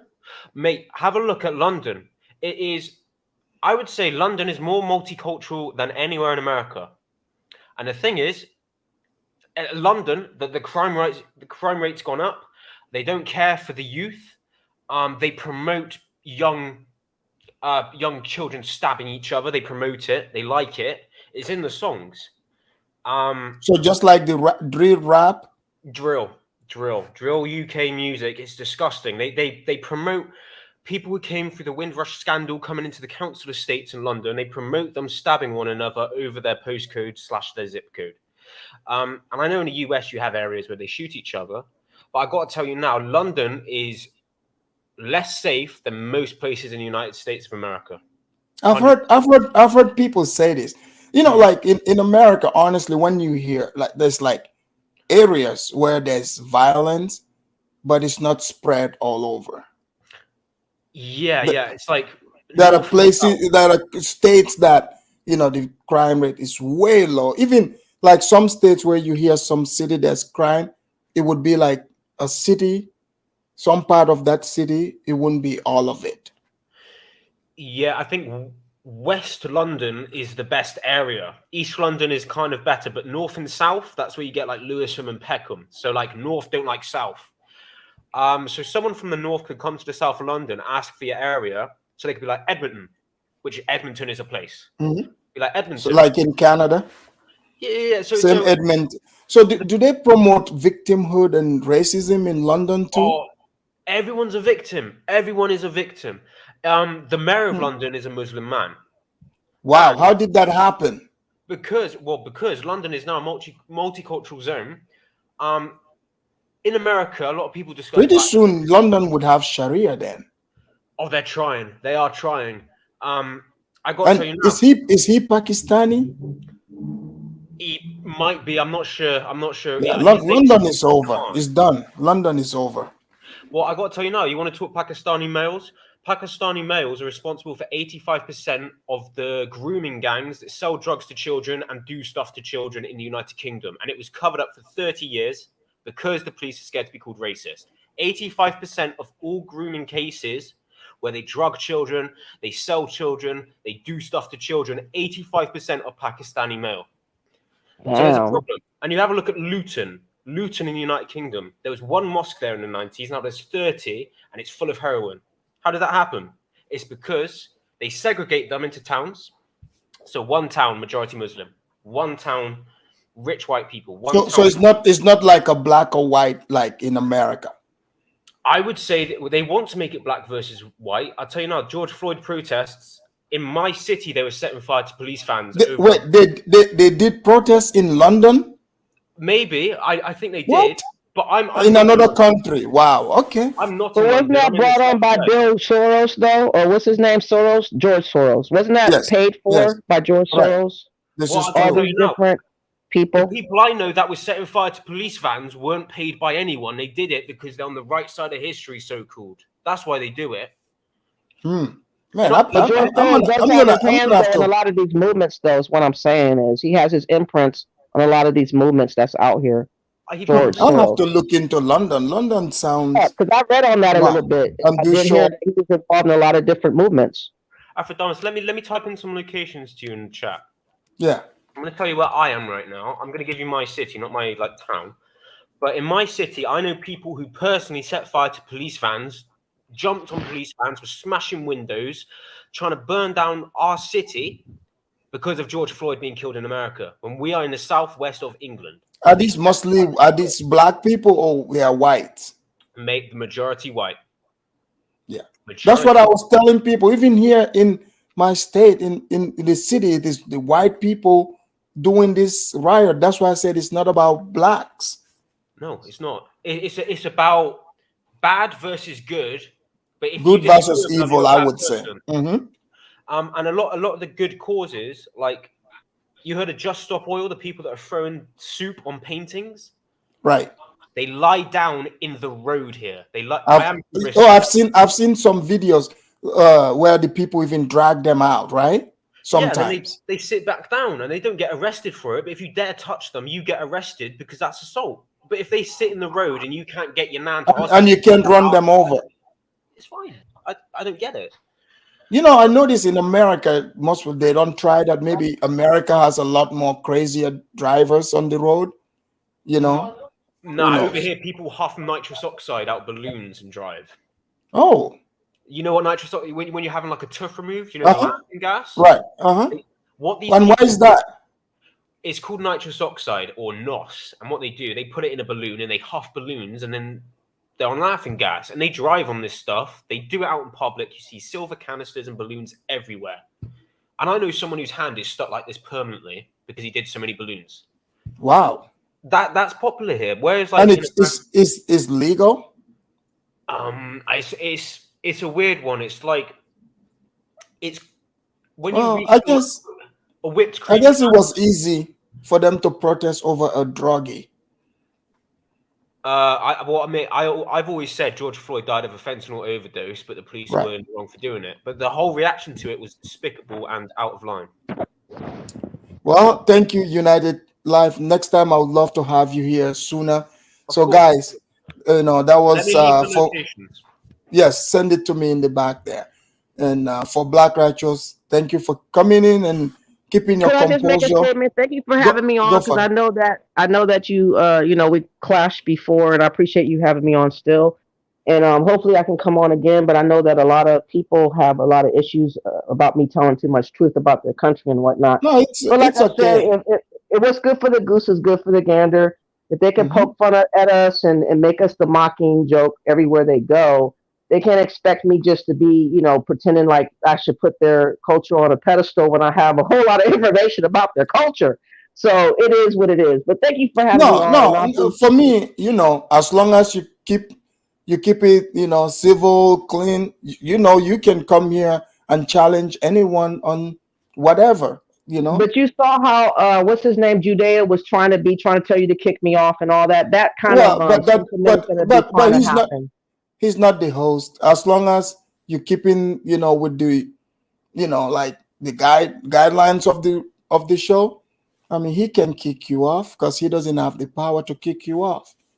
So. Yeah, I understand that. I appreciate you, though. Thank you for listening. And I had to take my dog out. She's looking at me crazy. Thanks. Bye. Okay. Thank you. Bye-bye.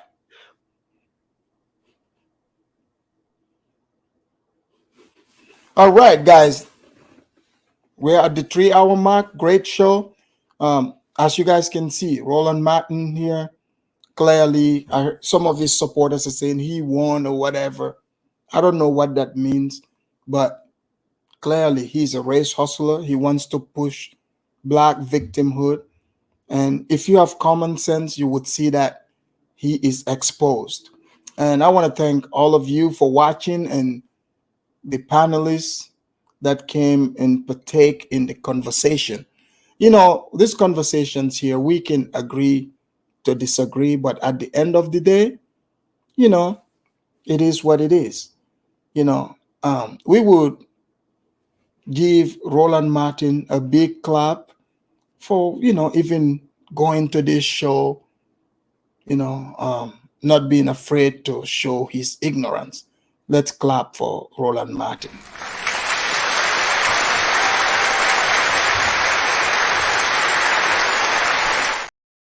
And let's see, Vice President Harris, what do you think of Roland Martin's performance in that show? Let me see what Vice President Kamala Harris says about it.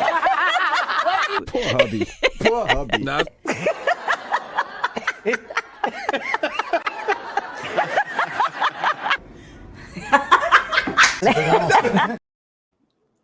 So yes, that's how the Vice President responded. So I would take you guys out with, Roland Martin's favorite music, when he was thinner, the way he loved dancing. So here we go. I can do some shuffling too. Look out, man, what you gonna do? Look out, boys, it's coming through. Yeah, man, yeah, man. Boy, he got educated feet. Boy, I practice all the time. Here's one I sat up all night trying to do. Get this.